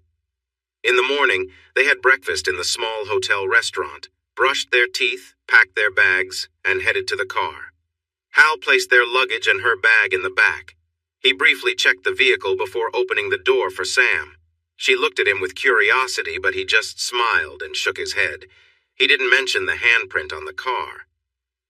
As they drove onto the interstate, Hal glanced in the rearview mirror, checking for any cars that might match the ones he noticed the day before. Nothing stood out. There were too many similar vehicles. He decided to keep watching. If someone was following them, they would slip up sooner or later. Then they would be his to handle. He felt a rush of excitement at the thought. The drive from St. Charles to Oklahoma City was long, and both of them were relieved to reach the hotel bed at the end of the day. They got into a comfortable routine on the road and found joy in being together. Hal kept picturing the cars that could be trailing them and narrowed down the possibilities. The fact that they weren't being confronted suggested it could be someone his handler set up to keep an eye on them. But it also might be someone else, waiting for the right moment. He stayed alert for that chance. The next morning, Sam picked a dress that matched the weather, and Hal told her how lovely she looked in it. Though the dress hugged her figure, it wasn't too revealing, so Hal tried not to stare too much. It also showcased her long legs nicely. Sam could see that Hal thought she looked great. Her shy smile showed she liked the attention her outfit brought. Her backpack didn't match the look, so he left it in the trunk. They would drive less distance that day compared to the previous one, aiming for the smaller town of Santa Rosa, New Mexico. Hal had a motel room booked and confirmed there were 2 beds. As the scenery changed, Sam noticed Hal's mood changing too. He wasn't very talkative, and he seemed even quieter as he looked around. When they finally got off the highway, she noticed how focused he was on the rearview mirror. There weren't many cars behind them. "Gotcha," Hal said softly. Sam turned to him and then looked back, but she didn't see anything unusual about the 3 cars coming down the ramp. "Is someone following us?" she asked, feeling nervous. He nodded as he turned onto Route 66, driving up a hill briefly before entering the parking lot of their motel.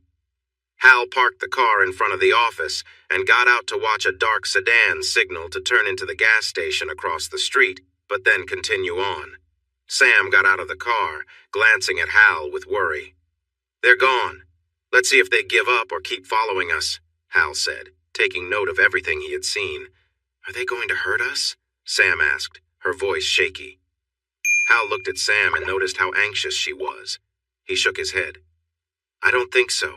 It looks like they're just watching us and where we're going. If I'm wrong, don't worry, I can handle it. I won't let anything happen to you. Sam smiled at him from across the car hood, but he could still see that she was uneasy. A dark thought crossed his mind about wanting to confront the men who were bothering her. He felt concerned about that feeling, but pushed it aside, thinking of Sam first. He entered the office with his hand on her back, which seemed to help her relax. He checked in and paid for the room, but noticed the clerk giving him an odd look when he confirmed they needed 2 beds. The clerk's gaze lingered on Sam. They drove a short distance to their room, backing the car into the spot outside. After bringing their luggage inside, they checked out the place. It was basic, not as modern as some other places they'd stayed. I'll take the bed by the door, he said. Same rules as before, okay? Sam nodded and smiled, remembering how smoothly the previous night had gone. She had woken up once, and he had responded quickly when she called for the bathroom. She thought he had been asleep, but realized he must sleep lightly. Let's see what good food we can find in Santa Rosa, Hal said cheerfully as he opened the map app on his phone. They looked at their options and decided to try Joseph's Bar and Grill, since it had some of Hal's favorite Mexican dishes. The drive was quick, and they were happy to get a booth when they arrived. Hal persuaded Sam to try the chicken quesadillas while he enjoyed his tamales. He surprised Sam when he spoke to the waitress in Spanish to place their order. The young woman took their order with a big smile. Aren't you full of surprises? How many other languages do you know? Sam joked. Hal smiled a little shyly. A few. Sam's eyes grew wide as she realized he was serious. The mysterious Mr. Demon, she said with a sigh, thinking this might be another secret of his. Her curiosity got the better of her. What languages? She asked eagerly. Hal thought about it and decided he didn't need to explain why he learned those languages. Spanish, French, Italian, Portuguese, Mandarin, Cantonese, Arabic, Russian, Turkish, Hindi, and of course English. I'm not an expert in all, but I can get by and understand enough. To my ear, you speak Spanish like a native, she said with admiration. He looked out the window, lost in thoughts about his past. I think I spent some of my early years in a place like this. It brings back memories not all good. Sam looked at him sadly. You don't remember where you grew up? He shook his head and offered a forced smile. It doesn't matter. That was then. I focus on now. He couldn't tell her how much he had lost after doctors worked on his mind. All he knew was that the memories left were not happy, but he could manage in life now. She nodded, but kept her gaze on him. How about you? Do you ever feel like learning another language? He asked to steer the topic away from himself. She blushed. I don't think I could learn a new language. Besides, isn't English spoken everywhere? He laughed a little. It is in many places, but not all. If you go beyond the big cities where business happens, local languages take over. In some rural areas, they may not even know about the U.S. The world doesn't revolve around the U.S. That's one of the biggest lessons I've learned from my travels. I'd love to travel someday. This trip has already opened my eyes. I'm seeing so much of the country, Sam said with a bright smile. Hal found himself looking forward to seeing her smile. He loved how her smile showed off her teeth, adding a fun twist to her expression. He felt uneasy about how much he needed to see her happy. He wasn't sure what their future looked like. Everything depended on what would happen in Los Angeles. What's wrong? You were smiling and then you looked like you might cry, she said gently. Cry? No, I haven't done that in a long time. His mind flashed to the tough days after the trial when he was a teenager, separated from Lisa and sent to the military hospital. There had been tears and feelings he preferred not to think about. The journey to become who he was now had been tough and painful, a time he didn't want to revisit. The waitress brought their plates, pulling him from those memories. He smiled and switched to Spanish to thank her, also complimenting her in the restaurant for their great service. The young woman lit up with happiness as she thanked him and hurried back to the kitchen. I think you really like that, Sam said with a knowing smile. It's true, he replied, accepting the compliment. Hal then showed her how to enjoy her quesadillas. After her first bite, she gave him a bright smile. Oh, wow! "This is my new favorite meal," she exclaimed. Laughing, Hal began his meal. It was delicious, and he nodded in approval. They focused on the food, enjoying every bite. After finishing their main course, they decided to order dessert. Sam chose coconut cream pie while Hal went for apple pie with ice cream. They agreed they had eaten a lot when they leaned back against the soft cushions, but they felt good. Hal experienced a wave of true happiness he had never felt before. He was relaxed, and his companion was wonderful and just as cheerful. She liked being around him. There were no expectations or judgments. This peaceful moment felt special, delicate, and amazing. He suddenly wondered why he had never felt this way with Lisa. She had excited him, but soon he would feel unworthy and insecure, and the pressure would build until he lost his temper. Then, Lisa would have the upper hand. Now he sensed that his happiness was at risk of vanishing like a bubble. His worry about this realization began to spoil his contentment. He tried to hide it, but Sam noticed his change in mood and looked at him with concern. He paid the bill and left a generous tip. They wandered into the gift shop and browsed the souvenirs. On impulse, Hal picked up a CD of classic music from the Route 66 era. Sam held up a dark blue t-shirt with a big Route emblem on it. He imagined how nice it would look on her. She smiled playfully and bit her lip. He took the shirt from her hands and added it to the CD at the counter while she giggled softly. They walked to the car, and he made sure the area was safe before they got in. His sense of peace was fading. The hotel was their spot for the night. Hal locked the door and got ready. Because of the large meal, he decided to move his workout to the morning. He changed into his shorts while Sam was in the shower. When she came out of the bathroom, he noticed her long blonde hair was still damp. He felt a sudden urge to touch it. "Can I brush your hair?" he said without thinking. Sam looked surprised but smiled and handed him the brush. She sat at the edge of his bed. He moved closer and gently ran his fingers through her hair. She let out a soft sigh from his light touch. He carefully brushed through her lovely hair, from her scalp to the tips. He was amazed by how much hair she had and how soft it felt. "Your hair feels great. Is your shampoo and conditioner working for you?" Hal asked quietly. Feeling a little excited, she just nodded. Once he finished brushing, he admired the shine of her hair. "Can I braid it for you?" he asked. She really wanted to keep feeling his hands in her hair. "Yes, please," she replied softly. He used the comb to divide her hair and started weaving it into a thick braid. Sam tried to stay still, feeling the pleasant tingles from his strong hands as he worked with her hair. When he finished, she focused on tying the end of the braid with a small band. "Thank you. You did such a nice job," she said, slightly breathless. "Your hair is fantastic," Hal replied with a smile. She felt herself blush, and they both fell quiet, unsure of what to say next. "I guess we should go to bed our own beds," Hal suggested. She laughed lightly, feeling the tension ease, and nodded as she returned to her bed. Once they were ready, Hal turned off the light and lay back. He felt a strong urge to run his hands through her hair again. He tried to push that thought aside, but it lingered longer than usual that night. Sam watched his shape against the faint light coming through the curtains. She, too, struggled with her desire to feel his touch once more. Both found it hard to drift off to sleep. Sam woke up to a noise and opened her eyes. The clock showed it was just after 1 in the morning. She saw Hal sitting up in bed, breathing heavily. Maybe he'd had a bad dream. Outside, she could hear keys jingling as someone dropped them in the parking lot.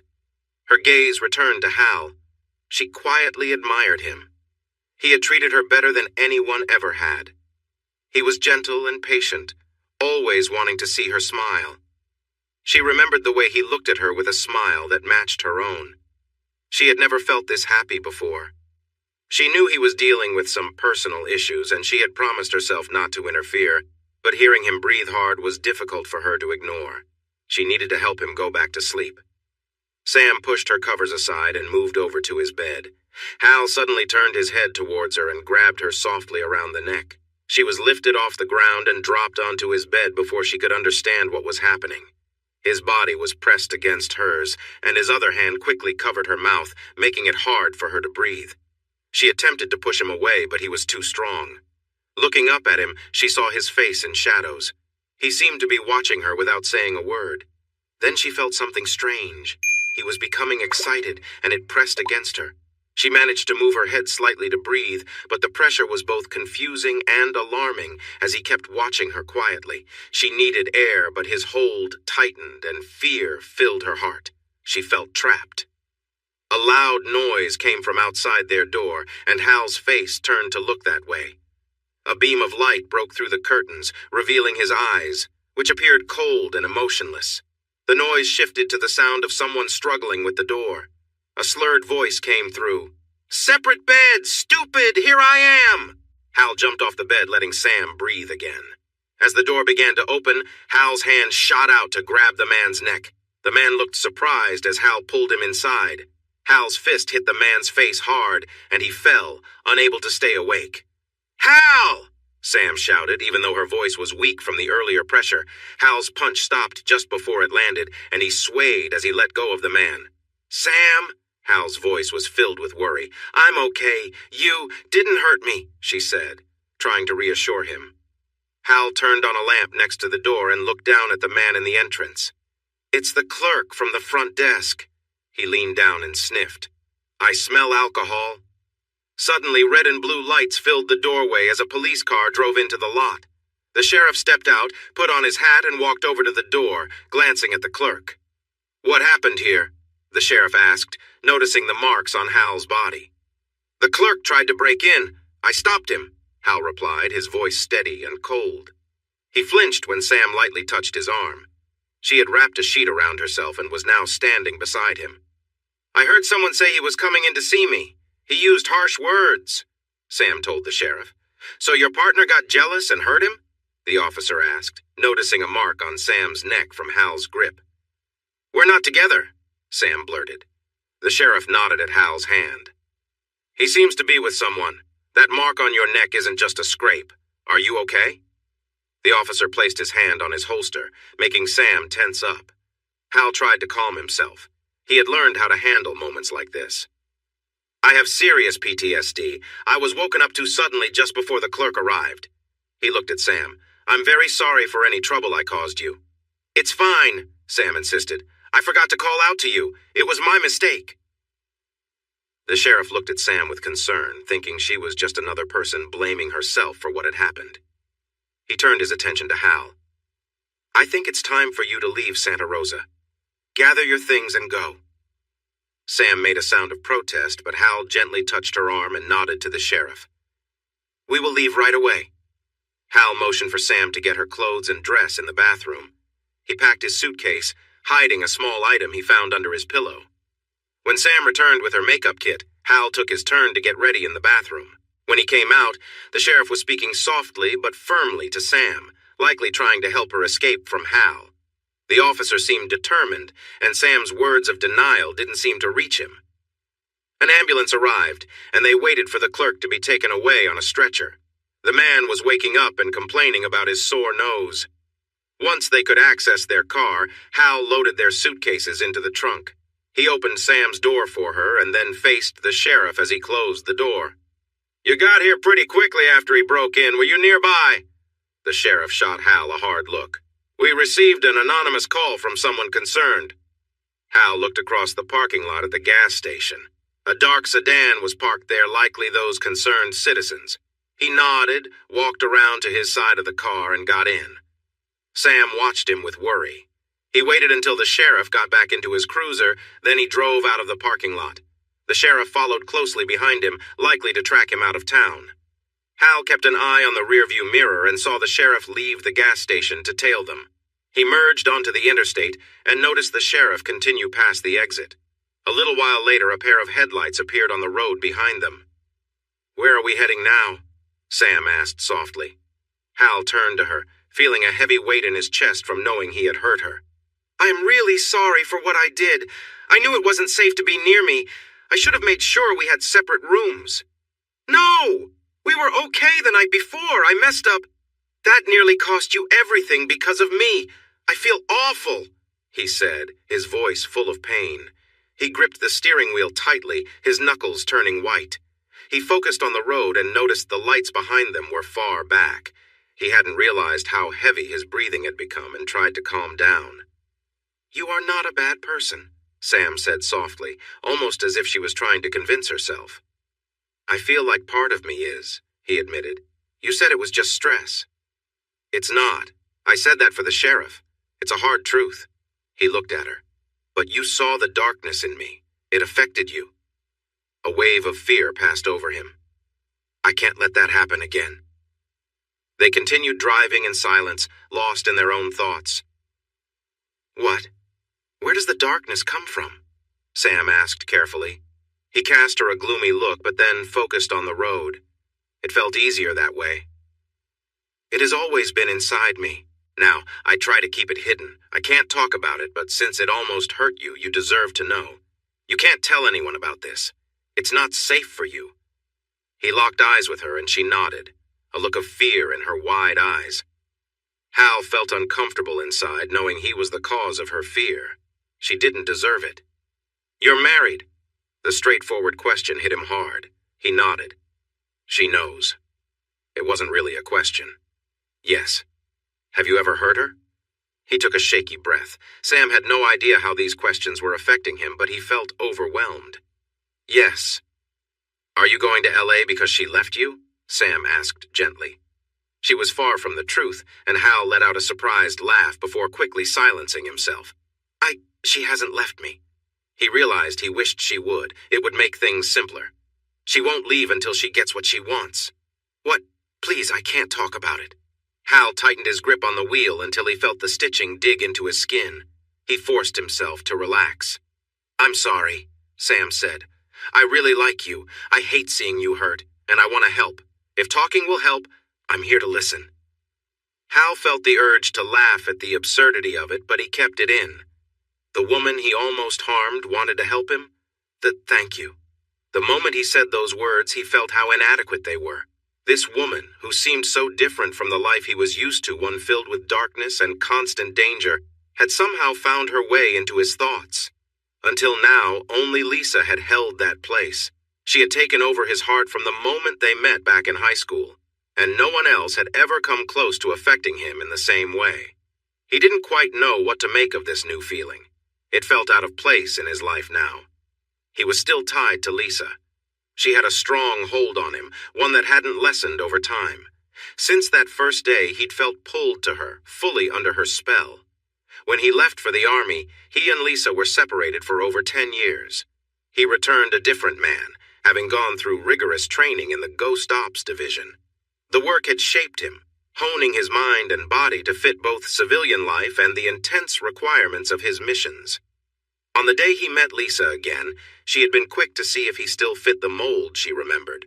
Their reunion had tested both of them, and when she looked at him with satisfaction, he felt a familiar pull deepen inside him. At one point, his handler had even considered removing Lisa from his life, concerned she would interfere with his role.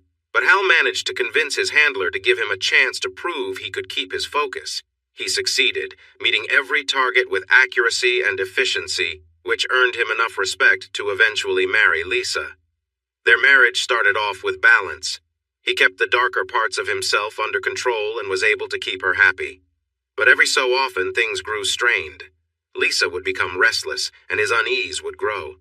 In those periods, Lisa would find ways to test his patience, pushing boundaries in public places just to provoke him. She thrived on drawing attention, often encouraging strangers to flirt simply to trigger his jealousy. It would drive him to the edge, and eventually, he'd have to confront these situations. Every time, he'd try to stay calm, but the tension would rise until it inevitably snapped, pulling out a side of him he fought to contain. There were times he barely managed to hold back. He'd come close to losing control on several occasions. Each time, he was left with the reminder of how deeply he was tied to her. Later, she claimed that the man had gotten her too tipsy to know what was happening. Lisa was always there to face his darker side after it took control, and it took something from her that she willingly gave. During this rising tension, his supervisor came back to warn him that if Lisa kept acting out, they would have to take action. While Hal's work had not been affected, it was becoming more likely that Lisa would push him into situations they could not handle. However, this warning remained just that, as Hal had become too important to the project to risk upsetting his happiness or work. He realized he wasn't truly happy, and Lisa's desire to draw out his darker side only grew stronger. As that grew, his happiness faded, but Lisa was satisfied because she was getting what she wanted, as she always did. Their time together in the shower recently, when he nearly lost control, was a turning point for him. He finally understood she wouldn't stop until something terrible happened. The thought scared him, but he felt powerless in their relationship. Enter Chet. Hal found the man sitting in the waiting room of the dental office where Lisa worked. The moment their eyes met, Hal knew he was dealing with another man who posed a danger, one who had been visiting Lisa at work. Chet was tall, young, good-looking, tanned, and blonde, with a strong build that made him look like a college athlete or surfer. But it was his cold, lifeless eyes locked onto Hal's that revealed his true character. Before Hal could react, Chet stood up, walked casually to the front desk, and told the office assistant he would reschedule his appointment. Then he looked at Hal and asked the assistant to tell Lisa he would see her at their 6 p.m. meeting on the 20th. As Hal pondered that, Chet smiled smugly and left. When Hal asked Lisa about the 6 p.m. on the 20th, she laughed it off, saying Chet must have gotten the date wrong since she would be in L.A. for a conference. With a light laugh, she dismissed Hal's worries and said everything would be fine. The way she smiled made Hal's heart sink. At that moment, he realized Lisa had her own dark side, too. They stopped in Albuquerque to find a hotel room to rest. As Sam spoke softly, she insisted she felt safer sharing a room with him than being in separate rooms with people possibly following them. Hal didn't have the energy to argue, especially when she touched his arm and looked at him with her big, innocent eyes. He reminded her of their rules, and then they managed to get some much-needed rest. They started later than usual, but they had already covered some distance. They stopped for brunch in Gallup, once again choosing an Applebee's. It was clear that Sam loved this place. She was wearing her blue Route 66 t-shirt and light gray yoga pants, which caught the attention of the waitstaff and Hal. She enjoyed the focus he placed on her. When he questioned her about her outfit, she put on a sweet, innocent look. Her soft giggle when he gave up made him smile. Her happiness filled him with warmth. He started to hope for a future where he could hear that laugh every day. The countryside had changed a lot as they traveled west, and Hal struggled to push aside memories that were trying to come up. Finally, he couldn't take it anymore. He pulled over at a rest stop and got out to stretch. Sam joined him outside, watching his face, trying to understand why he looked a bit sad. She noticed the concern on his face. That made him smile. He felt like hugging her, but decided against it and crossed his arms instead. "Is something wrong? Can I help?" she asked gently. He sighed, thinking it might be good to share what was on his mind. He pointed to the landscape around them. "Seeing places like this brings back memories from my childhood. I can't remember specific details, but this all feels familiar. Hot, dry, lonely. It keeps coming back to me." He felt a little startled when Sam wrapped her arms around him in a hug. He uncrossed his arms and held her, feeling comfortable. The embrace felt nice and calming. When she pulled back, Hal wished she hadn't, but he couldn't help but react to her bright, joyful smile.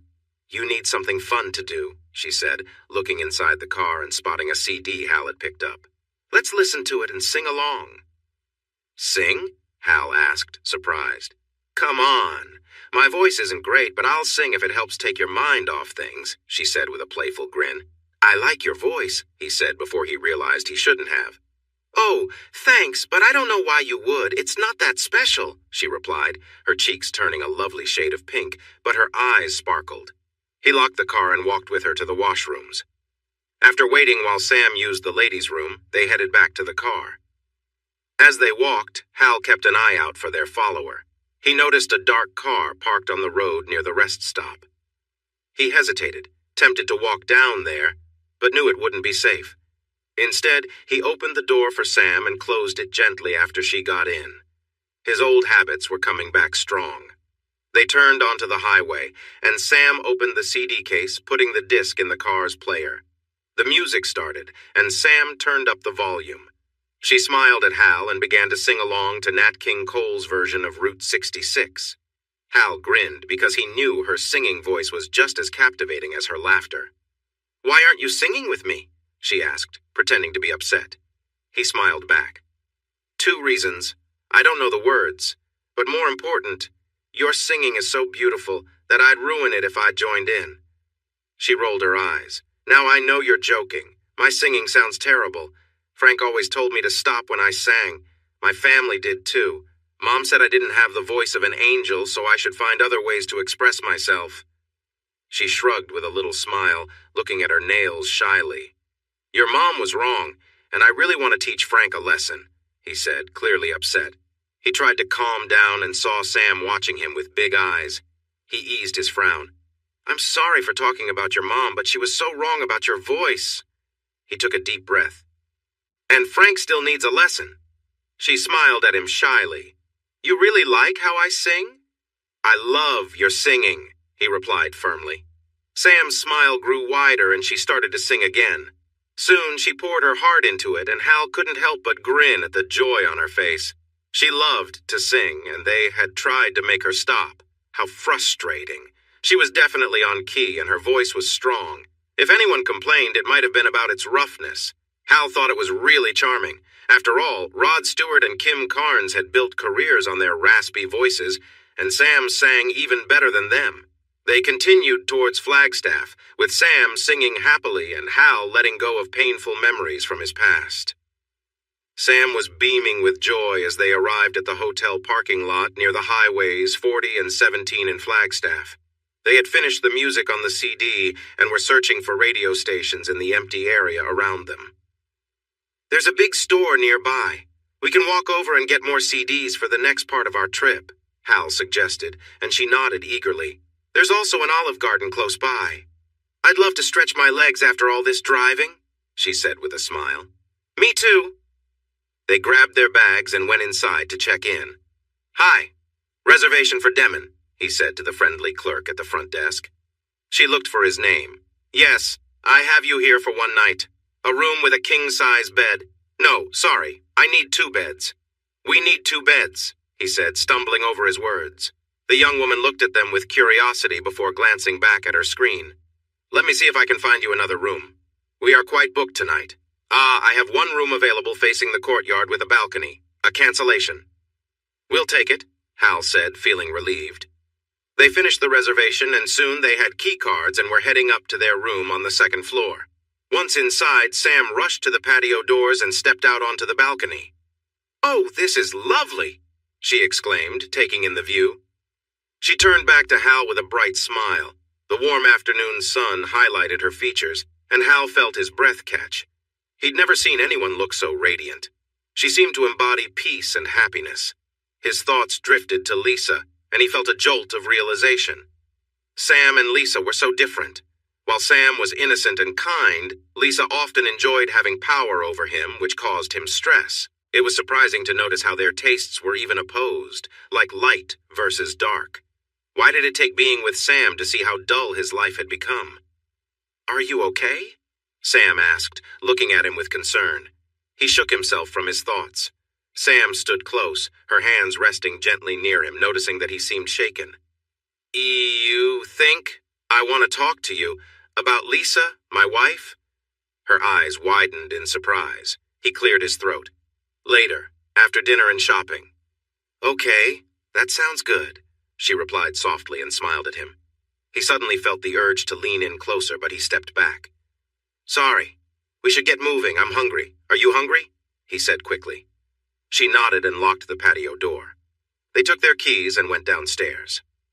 Once outside, she looked at him curiously, and he pointed to the corner of the parking lot. They found a pathway leading to the restaurant. They had a little wait outside with others, feeling hungry too. 2 couples stood nearby, clearly together, but they were making comments that made Hal uncomfortable, especially about Sam. He felt a growl of frustration rise in him. He glanced at Sam and was surprised to see a determined look on her face. She met his gaze. Trust me? She whispered, and he nodded. She moved behind him, and he felt her warmth as she placed her chin on his shoulder. She wrapped her arms around his sides, and he felt a shiver run through him. He noticed the 4 people were silent now, their attention fully on them. Sam grabbed the bottom of his t-shirt and slowly lifted it, revealing his toned stomach. She gently placed her hand on his muscles, noticing how the others were watching her closely. Then she pulled him back toward her. "At least I don't have to pretend," she said with a light laugh. Two men glared at Sam, clearly bothered by her boldness, yet they seemed uneasy because of Hal's strong build and the impression that he could be very tough. The two women shifted nervously as they noticed his figure. When he looked at them, each took a step back behind their partners, showing signs of unease. Finally, they decided to leave and walked back to the parking lot. Sam let go of his shirt and stepped back slightly, still close.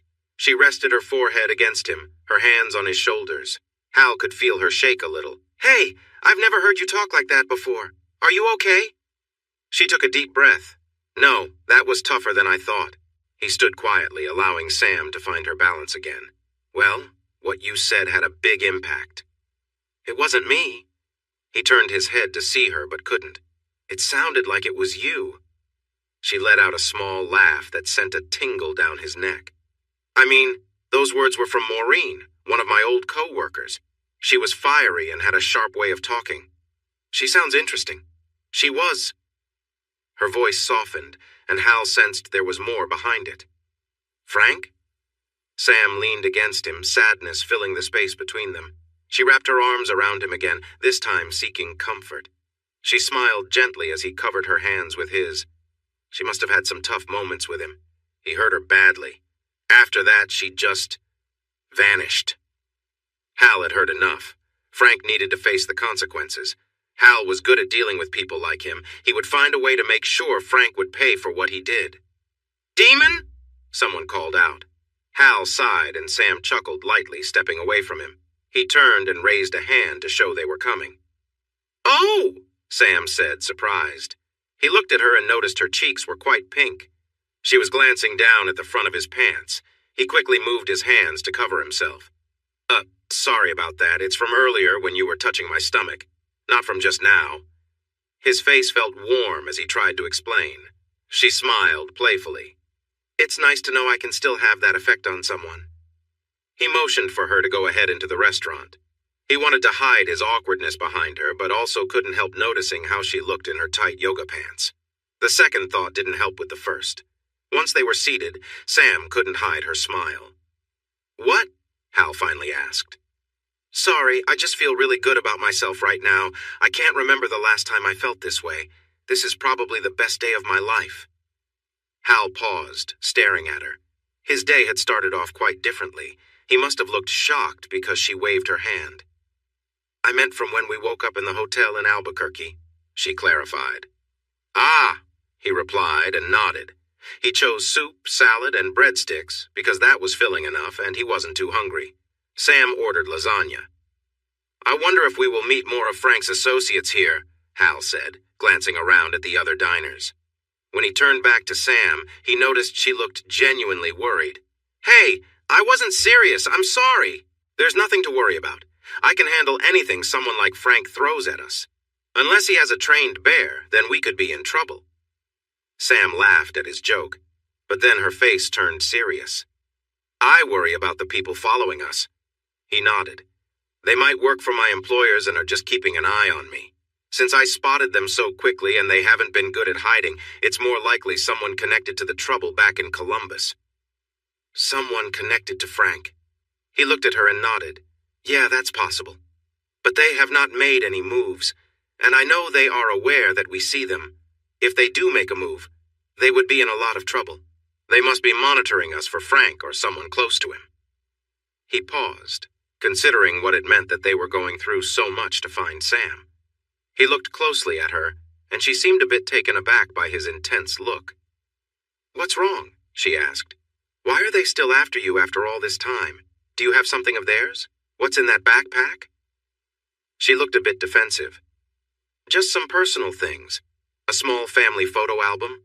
Some memories from my childhood, like my address book and favorite books, are important to me." He frowned. "Those don't seem like things Frank would care about. He just wants to be mean." Their food came, and they kept talking about what the men might want from her. She told Hal she didn't know anything about Frank's business. She was never around when he had meetings or made calls. He would just tell her to go away. After they finished dinner, they decided to take a walk. The night was nice, but getting cooler, so Sam needed a sweater. They crossed the street and went to Walmart. Hal got a shopping cart and Sam smiled back at him as they entered. He took her to the music section and they chose some CDs with songs she liked to sing. This made her very happy, which made him happy too. He also picked up a pack of black shirts and pretended to glare at her. "You keep messing up my shirts." Sam giggled, which made him smile even more. Next, he found a pink hoodie sweater for her. It fit well and would keep her warm on their walk back to the hotel. "Do you think we should get you a new backpack?" Hal asked. She looked at him with wide eyes. "You can keep larger things in your suitcase and use a smaller bag for what you need. What do you think?" Sam nodded slowly. "Let's check to see what they have and you can choose," he offered, making her feel more at ease. It took a little time, but they finally found the accessory section, which had many purses. Some were backpacks, which seemed to be what Sam liked. She noticed a nice black leather bag with golden zippers and buckles. Hal saw her look at the price tag and quickly put it back. But then he picked it back up and checked it out. It looked well made. "Do you like this one? Is it big enough for your things?" "It's too pricey. I'll decide that. You just need to say if it works for you," he insisted gently while looking into her eyes. "So?" She bit her lip and nodded. He put it in the cart. As they walked to the checkout, Sam linked her arm through his. "Thank you for being so kind. You've treated me better than anyone else," she said softly. "You don't need to thank me. You're worth it. You've helped me a lot too," he replied. "And the CDs are a gift for me, so I can hear you sing tomorrow." She smiled brightly at him, and he felt drawn to her smile. The urge to kiss her came again, but he turned his head to find the nearest cashier. He rolled the card into line, and a few moments later they were ready to leave. He had the cashier take off the tags from the sweater, so Sam put it on and zipped it up. He thought she looked very cute in it. It made him feel warm inside, but he pushed that feeling away. Then she put on the purse, and he nodded with approval. "That looks really nice." Sam was bouncing on her toes with happiness. Hal noticed this, and it caught his attention. He gently took her arm and guided her out of the store. They walked arm in arm across the parking lot and laughed as they crossed the street to the hotel. Soon, they were in their room. Sam placed her new purse on the bed next to her backpack, while Hal got them some water. They went outside to sit on the balcony. She smiled at him, and he couldn't help but smile back. They relaxed in silence for a while, enjoying each other's company. Hal felt thankful she wasn't pushing him to talk yet. He needed to figure out what to say. He couldn't share anything about his job or the dangers that came with it. That wasn't important right now. What really mattered was what was happening inside him and Lisa's struggle to control it. As he began to speak, a part of him urged him to stop. He was afraid that sharing these secrets would scare Sam away, but maybe it was better for her to know. Breakfast the next morning was quiet. Sam was still thinking about what he had shared the night before. Learning that she was staying with a man who had a serious split within himself was likely unsettling. The fact that she had faced the darker side only made it harder. Hal gave Sam some space that morning. He thought she might be better off apart from him, but he also knew she didn't have many choices right now. She had to stick with him. The idea that she was with him out of necessity rather than desire made him feel awful. His sadness must have shown because, as they finished eating, he felt a soft hand cover his on the table. He looked up surprised and saw her small smile and kind eyes. It stirred something in him, a deep feeling. "I'm sorry for making you sad, Hal," she said gently. "You've been so kind to me since we met, and here I am doubting you." "No, you need to. You've seen my darker side, so you know I can be dangerous. Sometimes. You have to take care of yourself first," he insisted. "But you seem so unhappy," she replied. He turned his hand to hold hers, softly rubbing his thumb across it. He kept his eyes on her hand as he searched for the right words to say. "For the first time in my life, I am truly happy without the worry and fear that troubled me during my marriage. Yes, I'm sad I've pushed you away, but that's not the important part. I know I don't deserve this, and you should keep some distance because you are a good person. The truth is, I'm not," Sam protested, holding his hand tighter. "You're a good person, too. You just have this other part of you. I see now that you can't completely change it, but at least you have things that help keep it under control." She sighed. "I can't say I'll ever be completely at ease with it. It's like having something dangerous in the house. But I lived with someone who was much worse for almost 12 years. I never knew if he would be kind or suddenly angry. You're much more stable than he ever was, and you have fewer rules." She looked at him with hope. "I would like to stay with you for a while longer if that's okay." Hal felt a wave of relief wash over him, and he let out a breath he didn't know he was holding. He raised her hand and kissed her knuckles. Then he realized what he'd just done and quickly pulled back. His eyes widened as he looked at her, worried she might be upset. Her face was a pretty shade of pink, and her eyes sparkled with joy. "Oh, I'm so sorry! I don't know what came over me," Hal exclaimed. A big smile lit up her face. "No one has ever kissed my hand like that before. What a gentlemanly thing to do. I didn't mean to." "It's fine. I'm not upset. I'm flattered," she said with a smile, and he returned it shyly. "Can I have my hand back?" she asked, smiling in amusement. "Yes," he exclaimed, quickly releasing her fingers and leaning back in his chair. She chuckled and leaned back too. "Are we going to L.A. today?" "No, I still have one more stop before L.A. We'll be in Las Vegas tonight." Sam's face brightened with an excited smile. "I've always wanted to go to Las Vegas." Her big grin made his heart race, and he knew he couldn't imagine being without it.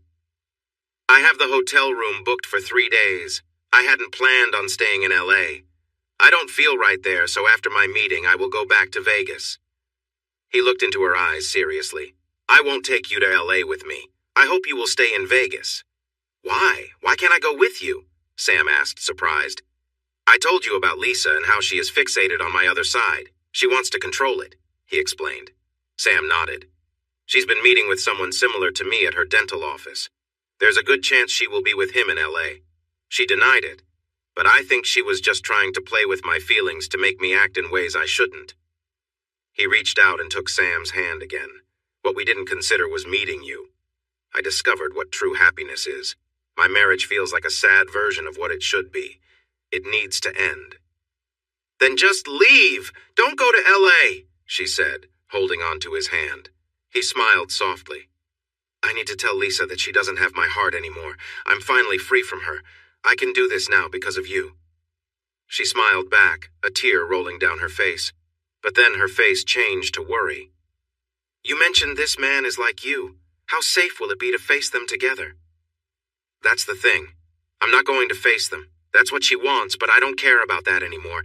They can be together. I don't feel trapped by her demands anymore. I don't have any feelings for her. I'm going to tell her I want a divorce." Hal felt as light as a feather. The weight he had been carrying suddenly lifted. He could never have said the word divorce before because he was so mixed up in trying to please Lisa. Now he realized how one-sided their relationship had been. Sam's smile was bright and filled with happiness, making Hal want to kiss her hand again. This made her giggle, and the sound filled him with joy, affirming his new direction in life. They left the restaurant with Sam's arm linked with Hal's, and he helped her into the passenger seat. He looked around the parking lot and noticed a dark sedan at the far end. His instincts told him to grab his suitcase, but it was too public for that, and they'd see him.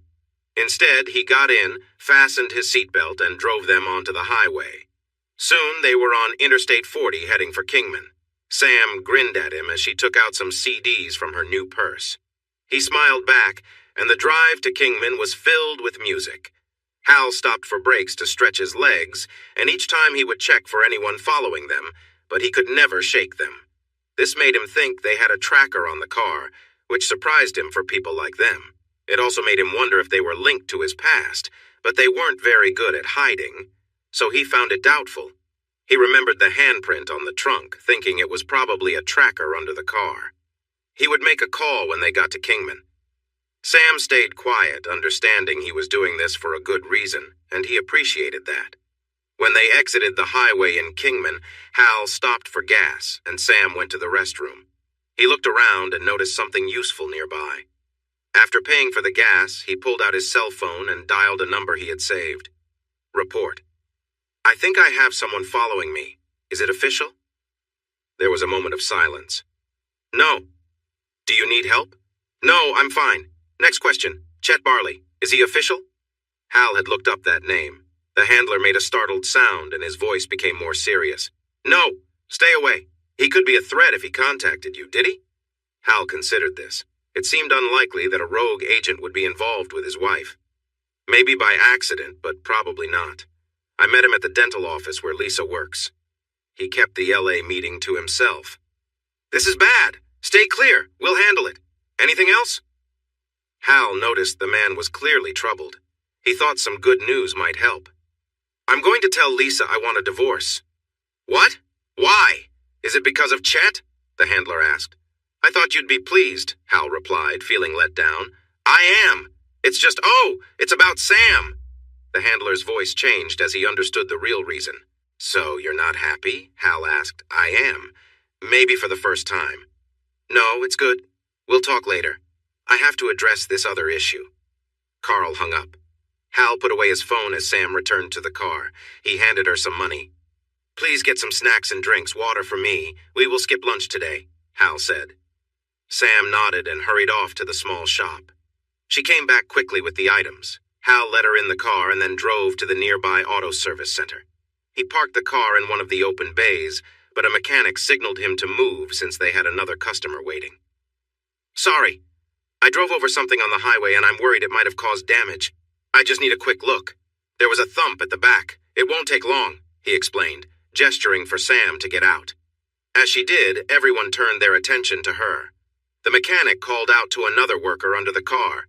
Cliff, come check this out. What's wrong? Cliff asked, frowning. It looks like something odd is stuck underneath, the first mechanic said. Cliff's eyes widened when he looked at Hal's face. Maybe I should take a look, Hal suggested, and Cliff pointed him to the stairs leading to the undercarriage. Hal hurried down to join the mechanic and saw what he was pointing at.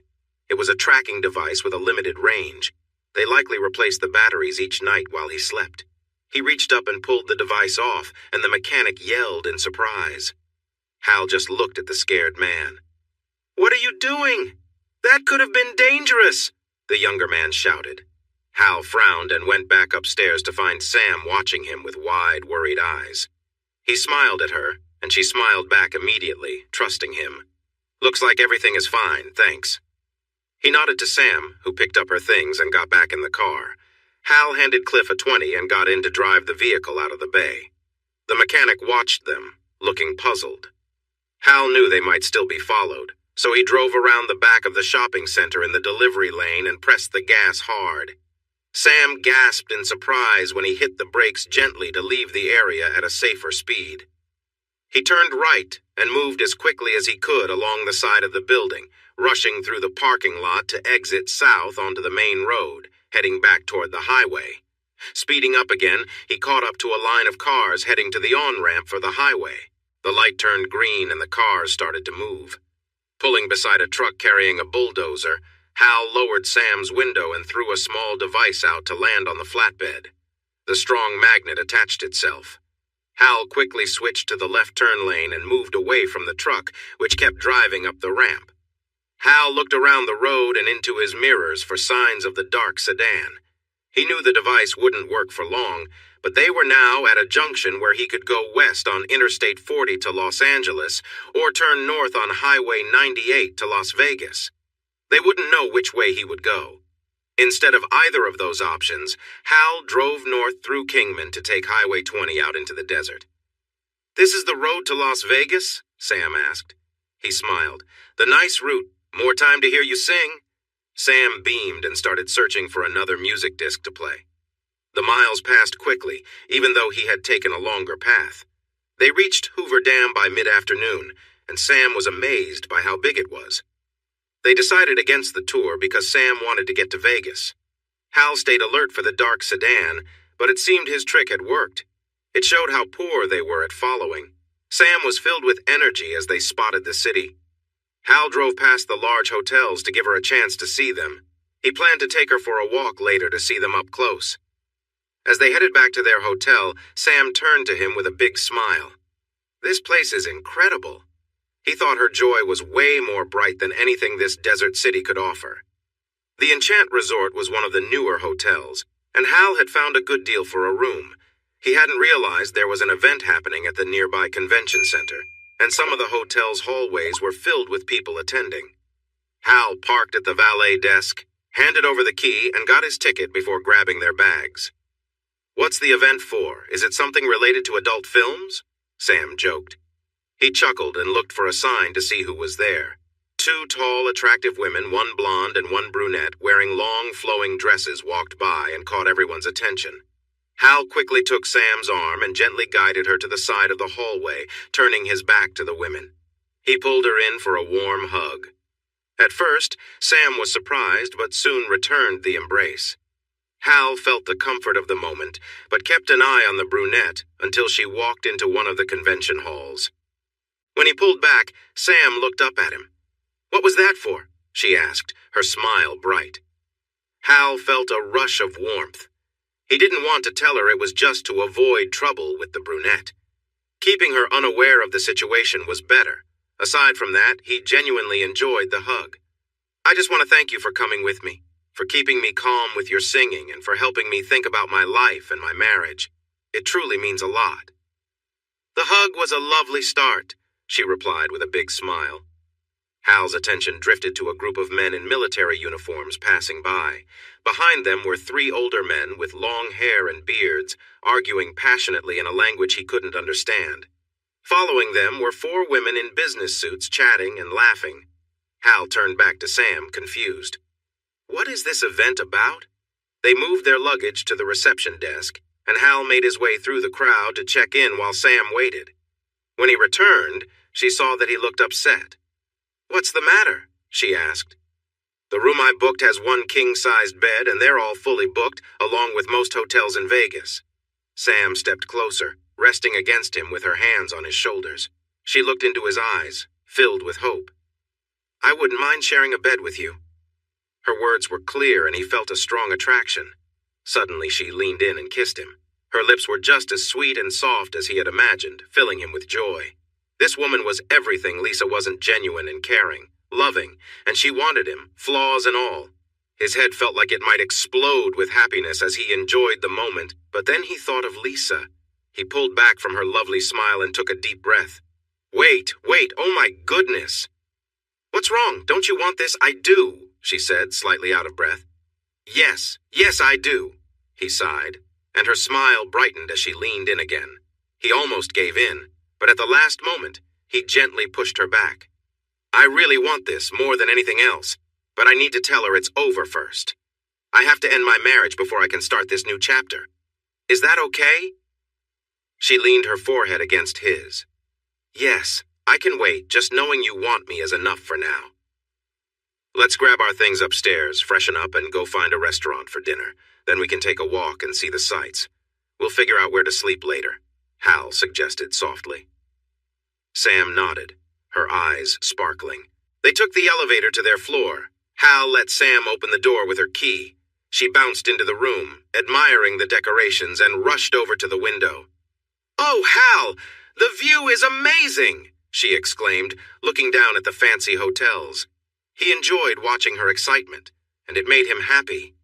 "Yes, it really is." She turned back to him and smiled. "You're making it hard for me not to kiss you." Hal raised his hands with a smile. He checked his suitcase. "I don't have nice clothes for dinner," he sighed, showing her his brown suit.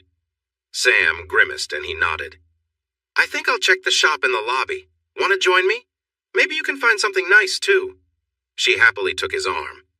They went to the shops next to the lobby. Hal found a dark jacket and pants, a white dress shirt, and black shoes.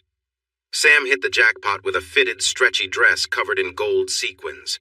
It hugged her shape and ended mid-thigh. She wore gold heels that made her shine. She beamed when he told her she looked stunning. He also bought her a small gold purse to match. They decided to change into their new clothes before heading out to dinner. Sam moved her essentials from her backpack to her smaller purse. While she did this, her paperback book slipped from her grasp and tumbled across the floor, with a small, folded paper used as a bookmark flying out. Hal bent down to pick up both items. As he unfolded the paper, he paused to read the notes written on it. He looked at Sam, curious. "Where did you get this paper?" She shrugged. "I lost my old bookmark. There was an old notepad on the table by the phone in Frank's kitchen. I took the top sheet to use as a bookmark." "Why?" He tucked the paper into his pocket and made her a new bookmark using a piece of paper from the pad by the hotel phone. "Does Frank have a good memory?" he asked her gently. She let out a small laugh as she looked at him. "No, he writes notes for himself and leaves them everywhere," she replied, looking at him with interest. He nodded, understanding now why Frank was so eager to find Sam. "Let's go eat." They walked arm in arm back to the elevator and took it down to the lobby again. "You look lovely tonight. Stunning," he told her, enjoying her cheerful smile. "Thank you, kind sir. You look very handsome in the—" Sam's words turned into a scream of fear as a group of men walked by them, suddenly turning and pushing them through double doors into a staffanly area. 8 serious-looking men were trying to pull them away from the public. One of them covered Sam's mouth and lifted her off her feet, dragging her further down the corridor. Her muffled cries still got through. Hal felt a wave of calm as the men approached. He moved quickly, staying ahead of them. He managed to hurt the first man who ran into him, making him loosen his grip. Then he aimed for the next man's eye, causing him to cry out and let go of Hal's jacket. Next, Hal struck the first man again in a sensitive area, taking him down. Hal stepped back to block the way as more men jumped over their fallen friends. These men had knives, but one made the mistake of rushing at Hal. Instead of moving away, he moved forward, dodging the knife just in time. He grabbed the hand with the blade and struck the man's elbow, leaving him unable to hold on. The thug didn't have time to react before Hal took control of the knife. The remaining 2 men hesitated at the sight of their partner falling. Hal stood firm, preventing them from passing, holding the knife he had just taken. The thug holding Sam shifted her position to try to grab a weapon. As soon as Sam's mouth was uncovered, she screamed loudly. He quickly put a hand over her mouth again. Suddenly, the double doors swung open and a big man in a dark suit rushed in. He frowned when he saw the fear on Sam's face and moved toward her. The 2 men in the back of the group made a mistake by trying to grab their weapons. One of them, standing between Sam and the newcomer, ended up on the ground unconscious. He never saw the punch coming. The second man staggered back when something was thrown from the doorway and hit his shoulder. He went down on one knee, and the big man finished him off with a strong blow. The tall, beautiful woman Sam had seen when she arrived at the hotel stepped up beside the big man. She held a knife in each hand and smiled. Sam was amazed by how stunning and fierce she looked. When the man moved his hand behind Sam's back, she realized he might be reaching for a weapon. She tried to glance at Hal, but her captor kept her in front of him. Then Sam heard a strange sound behind her. The man holding her stiffened and then fell to the ground with a quiet groan. Sam stepped forward in surprise, looking back. The man who had grabbed her was on the floor, a knife handle sticking out from the side of his head. She turned to Hal in shock as he got ready to face the last 2 men without weapons. You should be dead!" the tall woman shouted at Hal, but he kept staring at the 2 attackers. The 2 remaining men were unsure whether to fight Hal, who was now unarmed but still threatening, or the fierce woman behind them.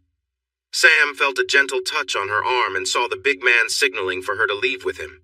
"I need Hal," Sam said softly. He glanced at Hal. "I don't think he's in any danger now." Then he turned to the tall woman. "Tatiana, don't hurt Hal." "Ben, he's dangerous," she replied sharply. Ben shot her a disapproving look. "And you weren't?" Just then, a blonde woman appeared in the doorway, and she also picked up knives. "Ben, can't you stay out of trouble for 1 minute?" She moved next to the tall woman and quickly assessed the 2 confused men. Sam looked at Ben, then at the 2 strong women standing protectively behind him. Her gaze returned to Ben and she saw the scars on his face. She suddenly remembered the news stories. "You're the man from TV with the art!" she exclaimed. She couldn't believe she was in a hallway with a celebrity known from the news and tabloids, even though the media didn't have the best things to say about him. Her own experience was quite different. Ben glanced at Sam and saw understanding in her eyes. He then looked at the man Sam referred to as Hal. Hal still seemed ready to take on the remaining men, and possibly Ben's bodyguards. Turning to Sam, Ben asked, "Can you help Hal calm down?" She nodded in response. "Just a moment," he said. He turned his fierce gaze to the thugs. "I strongly advise you to put down anything you have. Now." Suddenly, another woman in a military uniform jumped into the room and paused at the sight before her. She quickly pulled out two sharp knives. "Ben, stand behind me." "You're late again, Sergeant," Tatiana said with a scoff. Sam watched as the sergeant put her knives away. She moved quickly to the fallen men, carefully disarming them and securing their arms behind their backs, leaving the others who were not alive. Sam stared at the three women and was startled when Ben touched her arm once more. He pointed at Hal, and she nodded back with a shy smile. "Hal, please don't harm these two men," she said, realizing how odd her words sounded. But to her surprise, Hal looked at her and nodded. The two men slowly crouched down, placing their knives on the ground. The sergeant was quick to secure them and take away any weapons in seconds. She looked at Hal, who raised his hands to show he meant no harm. Sam hurried over and wrapped her arms around Hal. He squeezed her tightly, his body shaking from the adrenaline. He kissed her, and she held him closer. "What is happening here?" the sergeant asked. "Ben saved the day again. This time I think he kept these men safe from Hal," Tatiana said, emphasizing Hal's name with a bit of regret. Ben looked at her with concern. "I see you two know each other?" "He hurt someone I was ordered to protect," Tatiana said, clearly upset. She glared at Hal. "I thought I had finished you off." Hal showed her the scar on his palm with a hand over his heart. "Almost." Sam's eyes widened as she realized Tatiana was connected to Hal's scars. Hal turned to Ben. "I need to make a call. I'm Hal Demon, by the way." Ben smiled and replied, "I'm Ben Shepard." Hal took out his phone and called his contact. "Report," came the voice on the line. "I'm in Vegas. I ran into another group associated with the same source as Columbus." The man cursed on the other end.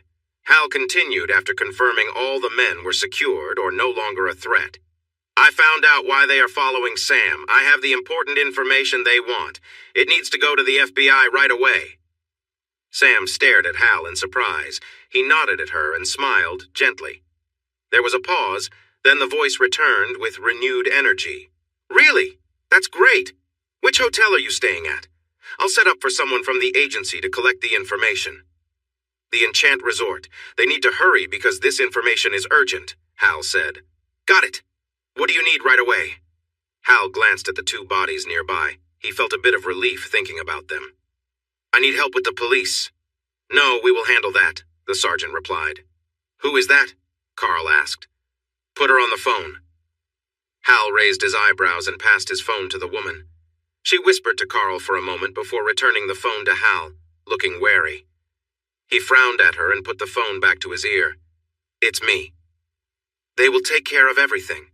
I'll send the FBI for the information right away." The call ended, and Hal placed his phone back in his pocket, turning to Ben.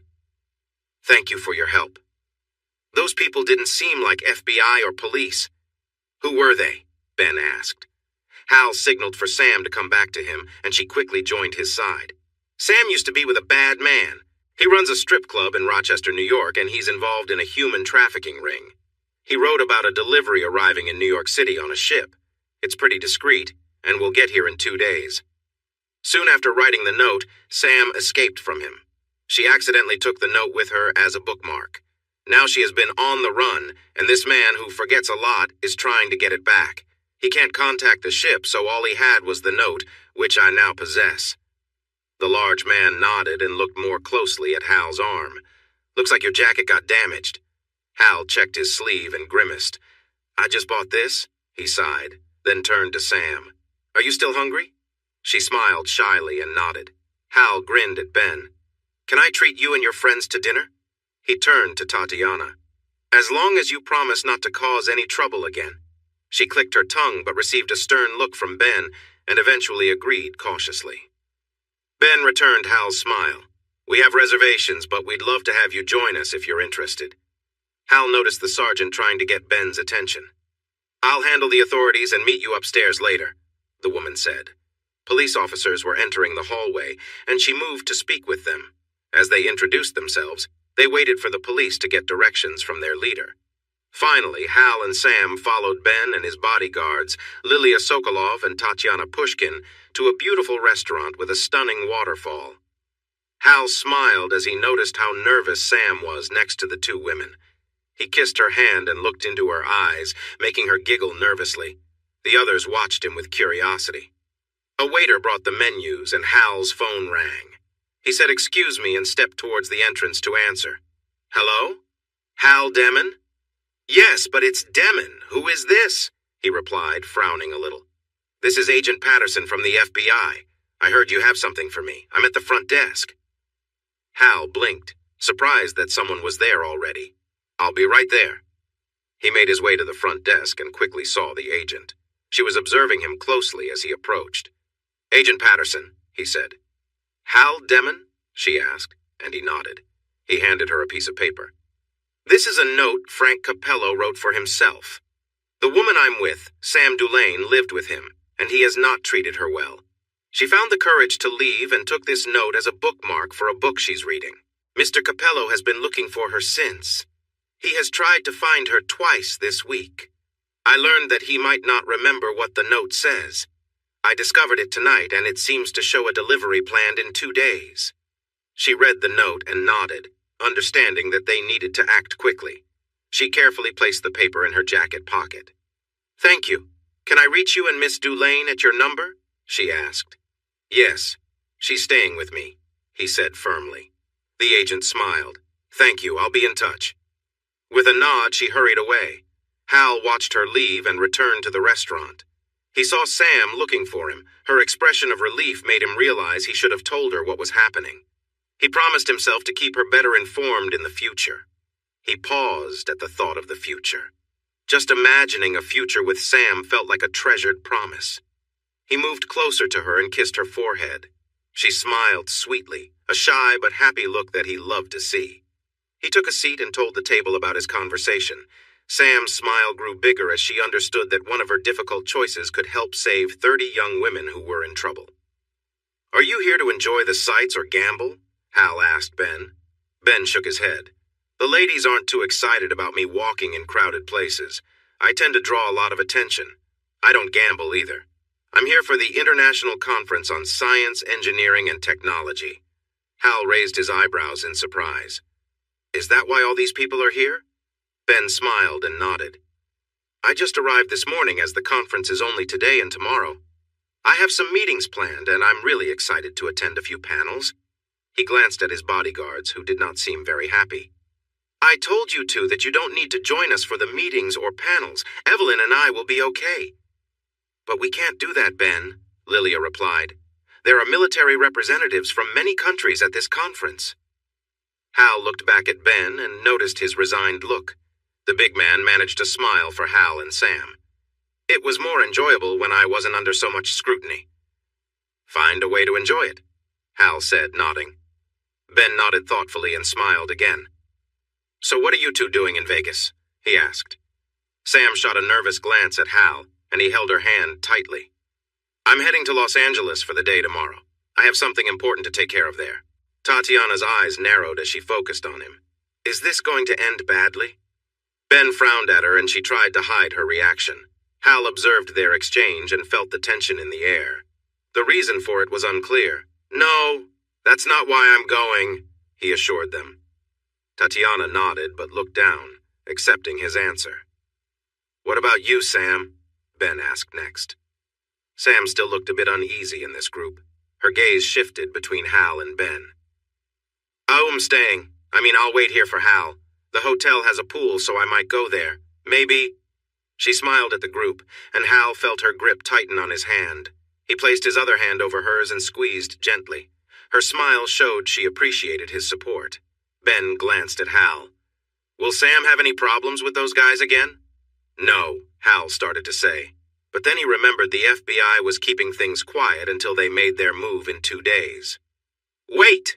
He turned to Sam, whose eyes were filled with concern. He faced a difficult choice. He couldn't take her with him because Lisa and Chet were dangerous. But leaving her alone while Frank was unaware that she didn't have the information was not safe either. Frank had connections in this city, and it was too risky to walk around Las Vegas tonight with her. He needed to confront Frank Capello soon. "How long will you be in Los Angeles?" Ben asked. "I won't be back until after midnight tomorrow," he answered cautiously. Ben looked at Lilia and Tatiana before turning back to Hal. Sam can join us. She would be safe with us. Hal looked at the two women and noticed they were considering his response. Then he turned to Sam. Would that be okay for you? I'd rather be with you, she started. It's too risky. So you lied, Tatiana snapped, her anger flaring. Stop, Ben growled at her. Hal noticed the mix of emotions on her face. Frustration, desire, fear, need, and confusion all fighting to take over. Usually Hal struggled to read people's feelings. Sam was a good exception for him. Tatiana was skilled at hiding her true intentions. But when she was with Ben, her mask slipped, showing her real emotions clearly, much like Sam did. Hal took a deep breath and held Sam's hands in his. My wife will be there. I'm not sure how she'll react when I tell her I'm filing for divorce, but I think it won't be good for you, and she might even get upset. She doesn't handle losing well. I'm also worried about Chet Barley. I suspect he is trying to target me and is using Lisa as a way to do that. I've heard he's gone off the rails. Ben listened with a concerned look. How are you getting to Los Angeles? Hal looked at him. I'm driving. I don't like flying. Being in a small space with many strangers is tough for me. I was going to offer you a jet service I use.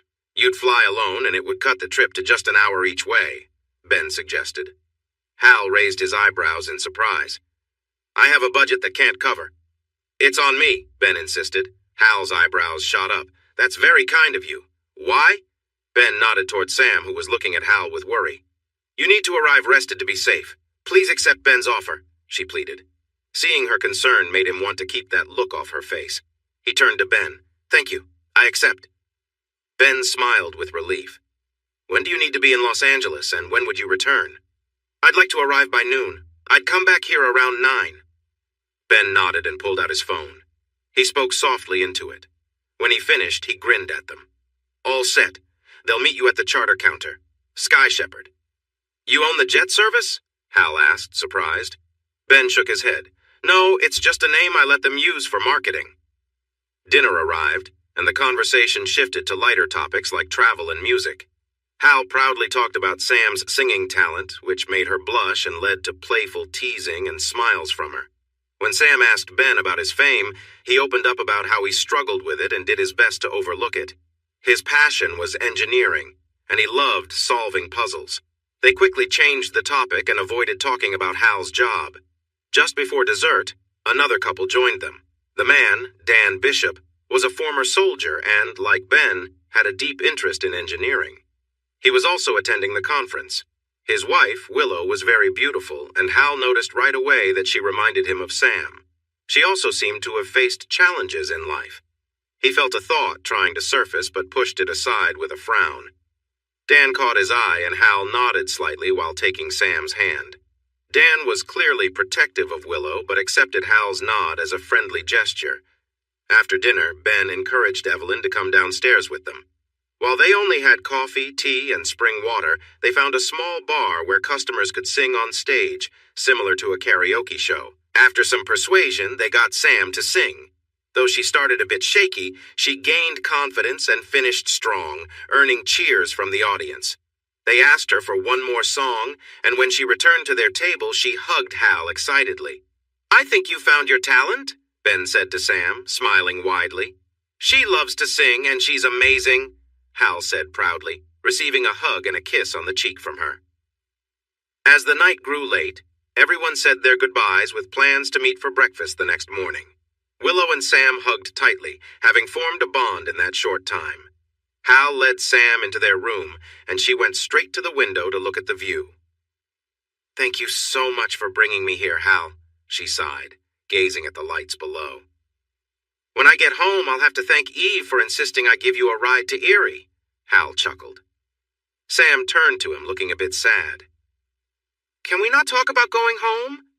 That place never made me feel as happy as this does. He nodded. I'm sorry, I didn't mean to bring that up. You're right. Aside from that brief moment when we faced trouble, being here really has been wonderful. Sam laughed softly at his attempt to make things lighter. She moved closer, placing her hands on his shoulders while leaning in slightly. He looked down, then raised an eyebrow, which made her giggle again.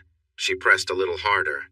I want to show you how much I appreciate you protecting me from those bad people, she said with a sweet pout. I want that too, but we need to wait until tomorrow night, he sighed. Can I kiss you? He leaned forward and their lips met softly, making him lose himself in the moment. When she pulled away, she noticed his dreamy look and smiled, happy to see they both felt good. Hal felt a warm feeling rushing through him and knew he had to stop now, or he might lose control. He wanted to face Lisa tomorrow, feeling he hadn't gone too far.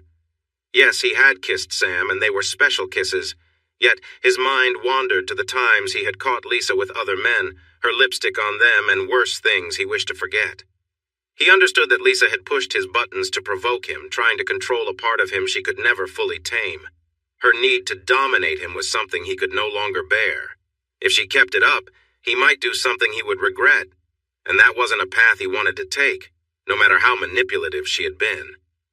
Lisa didn't see that the part of him she wanted to control couldn't be reasoned with and wasn't capable of feeling empathy. She wouldn't listen to his concerns and would either get angry or cry whenever he tried to talk. He couldn't live like that anymore. He knew he didn't deserve to feel that way and wished for a little happiness in his life now that he had tasted it. Soft hands touched his face, and he was surprised to feel moisture there. Were they tears? He focused back on the moment and saw Sam's kind eyes looking at him. There you are. You seemed lost in thought. Were those thoughts sad? She asked. He loved her hands on his face. No, they're tears of happiness. I'm finally feeling happy after so long. She made a gentle sound, then kissed him softly, and he savored the tender moment. After pulling back, he hugged her tightly. When he let her go, she smiled brightly, her cheeks glowing. He led her to the bathroom and they brushed their teeth together. He then changed into shorts while she finished getting ready. He promised to help her with her hair in the morning. He noticed the large bed in the room and saw the sofa could turn into a bed too. He opened it and found it was quite comfortable. He stood and put away the clothes he had worn today. Could you stay with me until I fall asleep? Sam asked as she walked out of the bathroom. Hal noticed she was wearing his black shirt again. He looked at his laundry and she smiled. He let out a short laugh. She noticed the sofa bed was open and looked at him hopefully. Just for a little while? He smiled and nodded, brightening her face. She hurried to the bed and got under the blankets. He lay down beside her and she cuddled up against his side. He focused on relaxing, running his fingers through her hair, and she seemed to enjoy it. It felt nice to him, too. He reached over and turned off the light, letting the soft glow from the bathroom fill the room. He settled in closer to her. This was what happiness felt like. Hal liked it. He wanted more moments like this in his life. He glanced at Sam in the soft light and noticed she was looking at him. She smiled, and warmth spread in his chest. He marveled at how clear her feelings were to him. Usually he was not great at reading emotions, but hers were easy to see. Her eyes shone with joy just from being close to him. For the first time, he didn't need to prove himself to her. She accepted him without judgment despite his past. She was close, and he felt her excitement. Something inside him urged him to give her a gentle kiss just once before they settled down. He shifted slightly as she gazed up at him, hope shining in her eyes. He leaned in and kissed her softly. Her need for him was clear, and he kissed her back as she melted against him, expressing her happiness.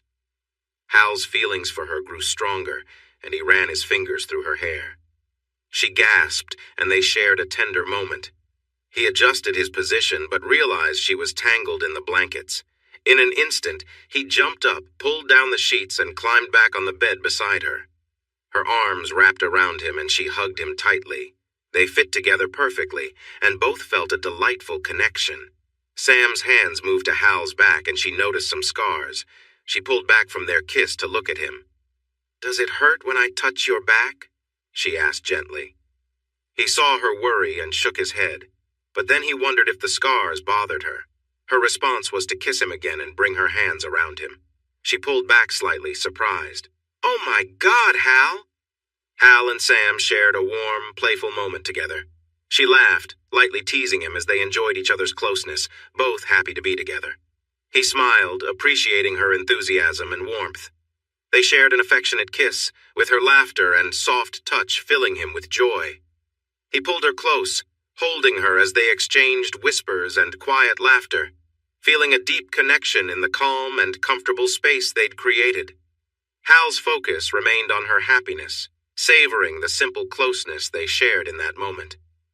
After a while, they settled down, content and relaxed. The two lay together, holding each other in silence, simply enjoying each other's presence as they drifted into sleep, both feeling a sense of peace and togetherness. It felt wonderful to him, but Sam was starting to lose her focus. She wasn't pushing him away, so he became more assertive, and it felt even better. Sam, you feel so good, he said between his movements. She didn't seem able to respond and just held on to him. He thought she might be feeling even better because of the way she was shaking. He was reaching his own limit. She was holding on to him tighter and tighter, and he was moving faster and faster. "Sam, I'm almost there. How are you doing?" "Now! Do it!" she shouted, and he was surprised by how loud she was. His body reacted to her command, and he quickened his pace, their bodies coming together until everything around them faded away. "My God, Sam!" he exclaimed as he felt a rush of warmth. She rested her lips on his neck and trembled quietly. They held on to each other, enjoying the moment and their connection. Hal had never felt anything so deep emotionally. When they finally caught their breath, Hal gently kissed Sam's cheeks, nose, and forehead. She looked up at him, worn out but happy, and smiled softly. "What was that for?" she asked quietly. Hal struggled to put his feelings into words. It was all new to him, a place he had never been before. He just smiled and shook his head. She laughed lightly, letting her legs slide down to the bed. That sent ripples of pleasure through both of them, and they gasped from the intensity. "No more. I'm done for tonight. That was too amazing," she said weakly. He chuckled softly and carefully pulled away from her. She took a quick breath, then relaxed. He shifted to lie next to her, admiring her sweet face. To be honest, he couldn't help but look at her for a moment, enjoying the chance. Eventually, he noticed her breathing slow down. He quietly got up and covered her with a sheet. Not wanting to leave just yet, he lay back down beside her to watch her sleep. Now that he could think clearly, he felt regret for what had happened. He felt like he had lost his ground with Lisa. He had been unfaithful while married. Could he claim he was better than her after what he just did? He thought about it until he realized one important difference. He had a real emotional connection with Sam, while Lisa just used people for her own gain. They meant nothing to her, but he meant nothing to her too. Hal sat in a cozy chair in the lobby of the hotel where Lisa was staying, up the street from the Los Angeles Convention Center. It was a very comfortable chair, and he really didn't feel like getting up. He was feeling very tired. Hours earlier, when he arrived, he looked around the neighborhood for places where Chet might be hiding, but he didn't see any signs of him. Not that he had really expected to. Next, he quietly entered Lisa's room and checked for any signs that Chet had been there. There was nothing. After going back outside, he found a good spot to watch and waited. Eventually, he saw Lisa come back from the convention center. She looked very nice in a pretty red and blue dress that stopped just above her knees. Her high heels made her legs look good, even if they probably weren't comfy. As she walked down the street, he noticed a cheerful bounce in her step as she went towards the hotel. She seemed to be smiling, as if she knew he was there. Maybe she did. Chet had told him when to come, and Lisa. He remembered how she had acted when he first talked to her about Chet. She even left a note about her hotel for him to find. Now, the signs were so clear. Why hadn't he seen it all those years? She had been leading him into another difficult situation. She knew he was in Los Angeles. Lisa got back to the hotel a little after 5 p.m. He almost went after her, but he stopped himself. He wasn't going to confront her. He had told Sam that wasn't his plan, and he was sticking to it. Speaking of Sam, he remembered how he had woken up this morning with her breathing softly against him. He had slept peacefully all night, wrapped in her arms, without waking up in fear or feeling angry. He couldn't remember falling asleep, but it had been a big risk that turned out well this time. Sam had woken up slowly and smiled at him warmly. She had rested well, too. They got ready for the day and went down for breakfast with their new friends. Sam kissed him before he left for the airport, and he saw hope shining in her eyes. After letting Lisa go into the hotel, he settled in the lobby to wait. 6 p.m. came and went without Chet showing up. At 15 minutes after, he took the elevator to her floor again. He entered her room and stopped when he noticed a familiar, unsettling smell blood. He took a careful step forward until he could see the bed clearly. Chet had been there and left. Lisa was still on the bed, her head hanging over the edge. Her arms and legs were spread out and she was not dressed. He could hardly believe what he was seeing, so he felt a dark part of himself emerge to help him cope. She was looking at him with wide, frightened eyes, her mouth open as if to scream, but no sound was coming out. There were cuts on her throat and her body, and it was clear that terrible things had happened. Hal's troubled mind tried to understand the situation, mapping out the grim details of what had taken place.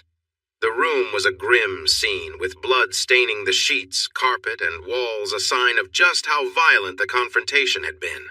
Chet's anger had fueled the chaos. He wasn't like Hal, after all. Hal heard faint noises from the room next door, a series of thumps and the sound of drawers being opened and slammed shut. Someone was venting their rage.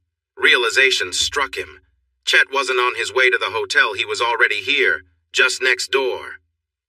Hal turned to his wife, gently closed her eyes, and murmured, "I'm sorry I couldn't give you what you wanted, Lisa." He took a steadying breath, allowing his controlled, intense side to surface fully. He approached the door to the adjoining room and considered that it might be unlocked, especially if there had been a relationship between them. Quietly, he slid the door open and stepped through. Chet reacted instantly, raising a large weapon and firing as Hal also squeezed the trigger. Hal felt a powerful impact in his chest, throwing him back down the hall until he crashed into the door. His gun slipped from his hands and he slumped to the floor, struggling for breath. He couldn't see Chet, but he could hear him, muttering with frustration. "You're pretty fast for an old man, Hal." Despite his struggle to breathe, Hal managed to ask, "Lisa?" Chet responded with a sigh. "Didn't plan on it going that far, but she really got to me." He paused. "Why, do this?" Hal panted. "Can't you figure it out?" Chet sneered. "You were the top-ranked agent, and I was always right behind you. I'm not satisfied with being second place. I wanted to be the best." Slowly, Chet came into view, though he was clearly in pain, struggling with a wounded shoulder. His left side was visibly hurt, a mark across his face where Hal's shot had grazed him. It upset his balance. He smiled wildly when he saw Hal against the door, arms by his sides and hands on the floor, with his gun out of reach. He chuckled to himself. Chet leaned forward awkwardly towards Hal. He tried to aim the gun at Hal's head, but his arm shook as he pulled the trigger. A part of the door shattered near Hal's head, prompting him to lean to the side. Hal's other hand lifted from the floor and shot at Chet's knees. Chet fell forward with a loud scream. Hal quickly used his knife. He could see the surprise on the younger man's face. Chet struggled to gather his strength, but it wasn't enough as Hal took the gun from his hand. Hal caught his breath but felt sharp pains in his chest. He might have some broken ribs. He pushed Chet's body aside and looked down at him. He felt a dark urge rise and acted on it. Staring into the dying man's eyes, Hal turned his knife to finish the job. He felt a grim satisfaction seeing fear in Chet's gaze as life slipped away. He wiped the knife on Chet's shirt. Carefully standing up, he pulled out his phone and called his contact. "Report!" "I found Chet," Hal said, trying to breathe. "He's dead," the man replied with a sigh. It wasn't a question. "He killed Lisa because I didn't arrive when she expected. When I got here, he tried to kill me," Hal explained. There was a pause. "Why were you late? You're usually very punctual." The man sounded worried. He didn't like changes in Hal's routine. "I was on time, just not when she thought I would be. I came to talk about a divorce, not confront her about anything else. I never expected he would hurt her." Hal felt lightheaded, having trouble breathing. He might have internal injuries. He told Carl the hotel name, the floor, and the room numbers, then ended the call. He walked down the hall and picked up his other gun. He reloaded both weapons and tucked them into hidden pockets on his pants. He looked through Chet's luggage and took a shirt and a hoodie. He changed out of his torn shirt and the 2 protective vests he wore. The extra layers had saved him, but the impact from the bullet still hurt his ribs. Chet's shirt was a bit loose and the hoodie was bulky, but at least he wasn't covered in blood anymore. He left the room and headed to the lobby. As he rode the elevator down, his breathing grew shallower. He was in trouble. As he walked through the lobby, his mind was filled with the bright smile of a lovely woman. He longed to see that smile just one more time. That's when his handler found him, sitting in a chair, struggling to breathe. Sam hurried through the hospital halls, her heart racing. She couldn't focus on anything but what was ahead of her, and the pounding of her heart drowned out everything else. When Hal missed his flight home, the pilot called Ben to see if he should wait. That's when panic set in. Hal had been shot. That was all Sergeant Kilcade managed to learn from the person Hal always called. Upon hearing this, the sergeant mobilized the resources of the U.S. Army to find out which hospital Hal had been taken to. They said goodbye to Dan and Willow, and then Ben arranged a private jet to fly them all from Las Vegas to Los Angeles. She was amazed by his kindness, but his 2 bodyguards simply told her that Ben promised to help her until Hal returned. He took his promises seriously. They had a police escort to the hospital, though even Ben didn't know where that came from. Still, she felt thankful. They met the man on the phone named Carl, who told them Hal was still in surgery. He had been wearing a vest, so the bullet didn't penetrate too deeply, but it was a large bullet that broke some ribs and caused some damage. It was critical. That morning, she woke up in the waiting room, resting against Ben's shoulder. He woke her to share that someone had finally come to tell them Hal had been moved to a recovery room earlier that night. He provided the room number, and she hurried to find him. When she finally found the right room, she rushed inside and saw Hal resting against pillows. She stopped herself from jumping into his arms, and instead stepped closer to the bed and brushed his hair back gently. He had a tube delivering air to him. Her touch seemed to wake him up, and his eyes slowly opened. She remembered his rule. "Hal, it's Sam. How are you doing?" "I've felt better," he replied while taking a breath. "I've felt worse." His gaze wandered around the room. "Where am I?" "A hospital in Los Angeles. Can you tell me what happened?" she asked. He closed his eyes for a moment. "I probably shouldn't," he said. Then his eyes opened again. "But I can share a little. The man my wife chose to be with took her life. He's the one who shot me." Sam gasped, her hands flying to her mouth in surprise.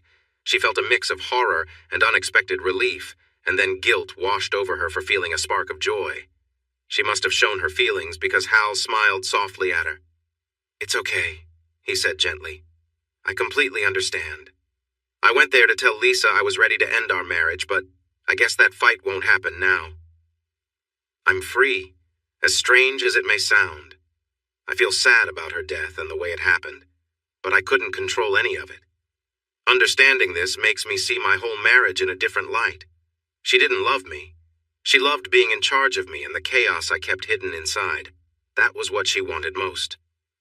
"I'm sorry," Sam said quietly. He shook his head slightly. "You've been very honest with me. I really appreciate that. It means a lot, especially since I have to keep many secrets for others. You make me so happy. I never imagined I could feel this much joy. I don't think I deserve it, but I cherish it, and you." Sam's big, bright eyes were filled with tears. "Those aren't sad tears, are they?" he asked, looking worried. "No, you silly man. I'm just really happy, too," she replied excitedly. "Then why aren't you kissing me?" She laughed and leaned over to kiss him, gently holding his face. In the hallway, Ben peeked in and then turned away from the open door. He looked down at the small man beside him. Their eyes met. "You're taking over their protection duty until the issue with her ex is cleared up, right?" Carl nodded. "Good. Now I need to say my goodbyes." He knocked on the door frame and entered with a smile.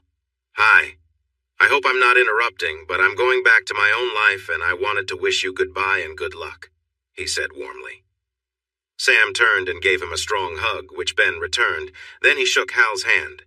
"You two take care of each other, okay?"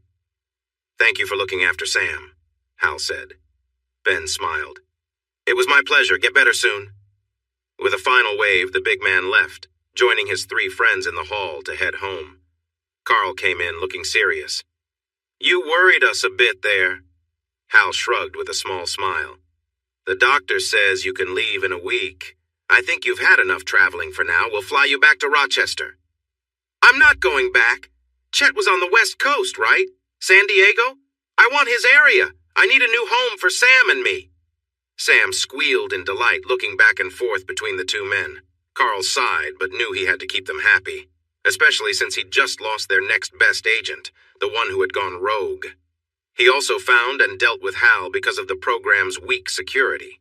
Carl nodded, enduring Sam's enthusiastic hug. He struggled to regain his composure and nodded at the couple. I'll start making the arrangements. Once Sam and Hal were alone again, he looked at her seriously. I hope I wasn't assuming too much when I said you'd— No, of course I want to be with you, she exclaimed. He steeled himself, knowing he needed to be honest. My other side is permanent. I can't change that. We're meant to be together, he said with some hesitation. I see. I can't say I will ever fully accept that part of you, but I love you and want to be with you forever, Sam said with warmth in her voice. He smiled, feeling a wave of relief and happiness wash over him. It was a feeling he planned to hold on to. He wanted to make this woman his wife and get it right this time. This relationship would be built on love, not controlling behavior. I love you too. Hal watched Sam's radiant smile light up her face, and he felt the joy of true happiness fill him again. He would do whatever it took to keep that smile bright. That was his new purpose. Epilogue. Frank Capello entered his hotel room in Positano, Italy. He was a large man, but the journey to get there had tired him out. He dropped his suitcase on the bed. Everything he owned and his remaining money were in that one small case. Exhausted, he walked to the double doors of the Juliet balcony and leaned on the railing to take in the beauty of the village below him. A gentle breeze helped cool the sweat on his face. His thoughts whirled as he reflected on how quickly his life had changed. Just 6 weeks ago, he was a top distributor for a criminal operation in the U.S. and Mexico. Now he had nothing but the cash in his suitcase. $1.5 million wasn't enough to restart his old business. He blamed that troublesome blonde woman for his downfall. He had to pull many strings to free himself from the mess his business had become. When the authorities seized the ship, caught the smugglers, and rescued the group he was supposed to collect, they turned their attention to him. He had no choice but to leave everything behind and escape. Now he would have to begin again. He still had some connections who wanted to help him, so once he built a new base with their assistance, he could start earning again. Once he found some stability, he would deal with his unfinished issues with Sam. He allowed himself a small smile. Then he sensed someone behind him, and before he could turn around, he felt something sharp at his neck. He froze. The discomfort was intense, and he leaned forward slightly, trying to relieve the pressure. He quickly realized that movement only made things worse, so he stood still. "What do you want?" Frank managed to say, trying to stay calm. The discomfort grew stronger as he wondered which of his enemies had found him. He thought he had planned his escape perfectly. The man behind Frank seemed very skilled. "What do I want?" Frank felt a strong fear when he heard the quiet, emotionless voice behind him. Nothing. Panic took over Frank. He looked down and saw how far he could fall, realizing it could be fatal if the knife didn't end his life first. "Look! You can take the money in the suitcase! Please don't hurt me!" He started to breathe heavily from fear as the knife pressed a bit harder against him. "He said I could have you. For Sam." Frank's heart raced as he heard that name. Sam? She sent this person after him? Memories flooded his mind of all the hurtful things he had done to Sam. The weight of his past actions hit him hard as he realized he was in serious danger. With a swift movement, the knife pierced his neck, leaving him weak. Frank couldn't cry out as he collapsed forward over the railing, falling 30 feet to the ground below. A passing bus happened to drive over him as he fell. When the tourists from China rushed off the bus, some paused to take photos. A few pointed their cameras at the open balcony, but there was nothing to see, just curtains blowing gently in the wind. Inside, the room was quiet and empty, except for an open suitcase on the bed where an unusual assortment of items lay scattered. The police would certainly find this case puzzling.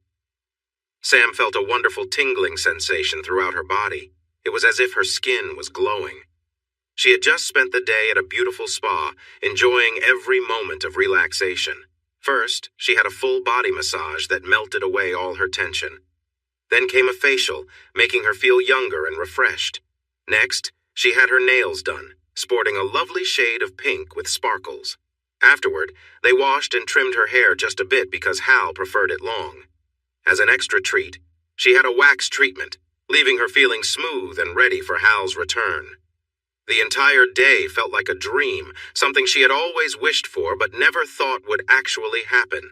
She certainly never expected to enjoy this luxury at a high-end spa in Positano, Italy. So far, Italy was stunning, and it was the first stamp in her new passport. Sam had been by Hal's side, caring for him as he recovered from his injuries back in Los Angeles. He healed very quickly, and they spent their recovery time at a nice hotel while Hal's helper, Carl, prepared their new life on the West Coast.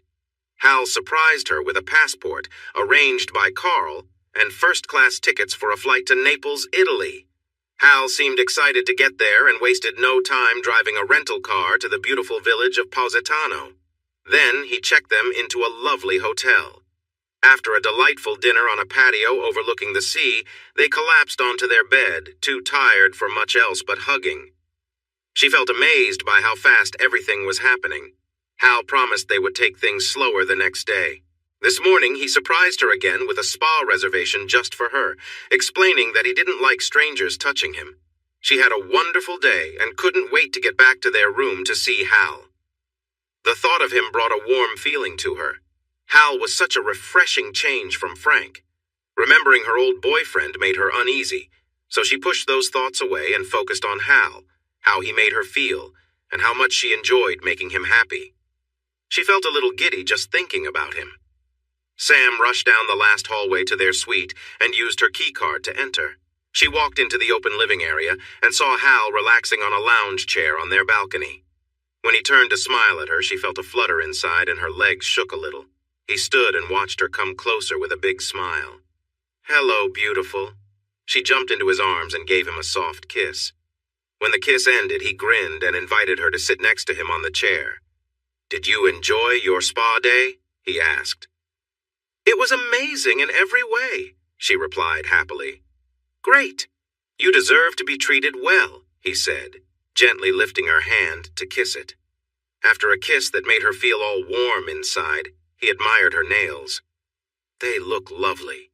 "Thank you," she said with a smile. He raised an eyebrow as he looked at her hand more closely. His expression changed, showing he was a bit troubled. Sam noticed this and felt worried.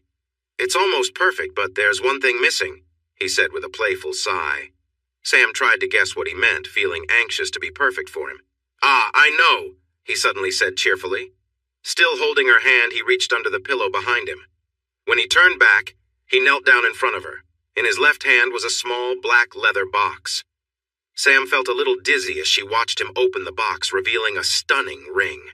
It had a large, clear diamond in the center, with smaller diamonds curved around it like stars in the sky. She couldn't breathe, it was so beautiful, and that center diamond was huge. "I need you, Sam. I can't imagine my life without you. You bring meaning and balance to my days, and those are important for my happiness. I promise to always do my best to keep you happy and safe as we grow old together. Will you marry me?" She was speechless as she looked into Hal's hopeful eyes. She quickly nodded and a big, relieved smile spread across his face. He took the ring from the box and gently placed it on her finger, which surprisingly had no other rings. It fit perfectly. "Oh my gosh, Hal," she exclaimed, staring at the beautiful diamonds on her finger. She had never owned a diamond before, not even a small one. Her whole body was shaking, so he sat next to her and wrapped his arms around her in a warm hug. "I love you so much," she cried. "I love you too," he replied. After she calmed down, she rested her head against him and gazed in amazement at the ring. "When did you have time to get this?" she asked, still in shock. He shrugged lightly. "While you were at the spa, I took a walk and did some shopping." She couldn't believe how big the main stone was. "Is it really real?" Hal chuckled. "Yes, I made sure all the diamonds are real, and the center one is 10 carats. I wouldn't spend that much money on a fake ring." Sam gasped at the price and pulled back to look at him in surprise. Hal instantly felt awkward. "Oops, that was a bit much, wasn't it? I shouldn't have said that. I'm sorry." She continued to stare wide-eyed. Hal, you shouldn't spend that much on me. Don't worry about it, of course I should. Didn't you hear me say how much I need and love you? You mean more to me than any amount of money. I hope you like the design. I just asked them to show me the prettiest ring. He looked down at her hand and smiled. I think it looks beautiful on you. Sam pulled him close and kissed him again and again, smiling widely with tears in her eyes. When she pulled back, she quickly removed the costume jewelry from her other fingers to give the new ring some space. She kept her favorite rings on her index finger and thumb. She looked up at Hal. The new ring needed a little room. The others were too close. Maybe we could get some earrings to match, Hal suggested, grinning as her eyes lit up. She shook her head. Wait! I can't let you spend your savings on me like this. He smiled and shook his head. I'm not using my savings. I recently got some money that I can use for good things. Now it can help to make you happy. I want to see you smile. She playfully pushed him down on the lounge chair, leaning over him. You don't need to spend money to make me happy. I have plenty of ideas that can do that, she said, giving him a teasing look. She loved seeing the way he reacted to her. She felt excited about the happiness they would share together. Sam was also looking forward to making him happy for many more days to come. Hey everyone! Thanks for watching. Don't forget to subscribe and turn on notifications so you won't miss any of the exciting stories we have coming up. What do you think about the characters in this story? Let us know in the comments. We'd love to hear from you.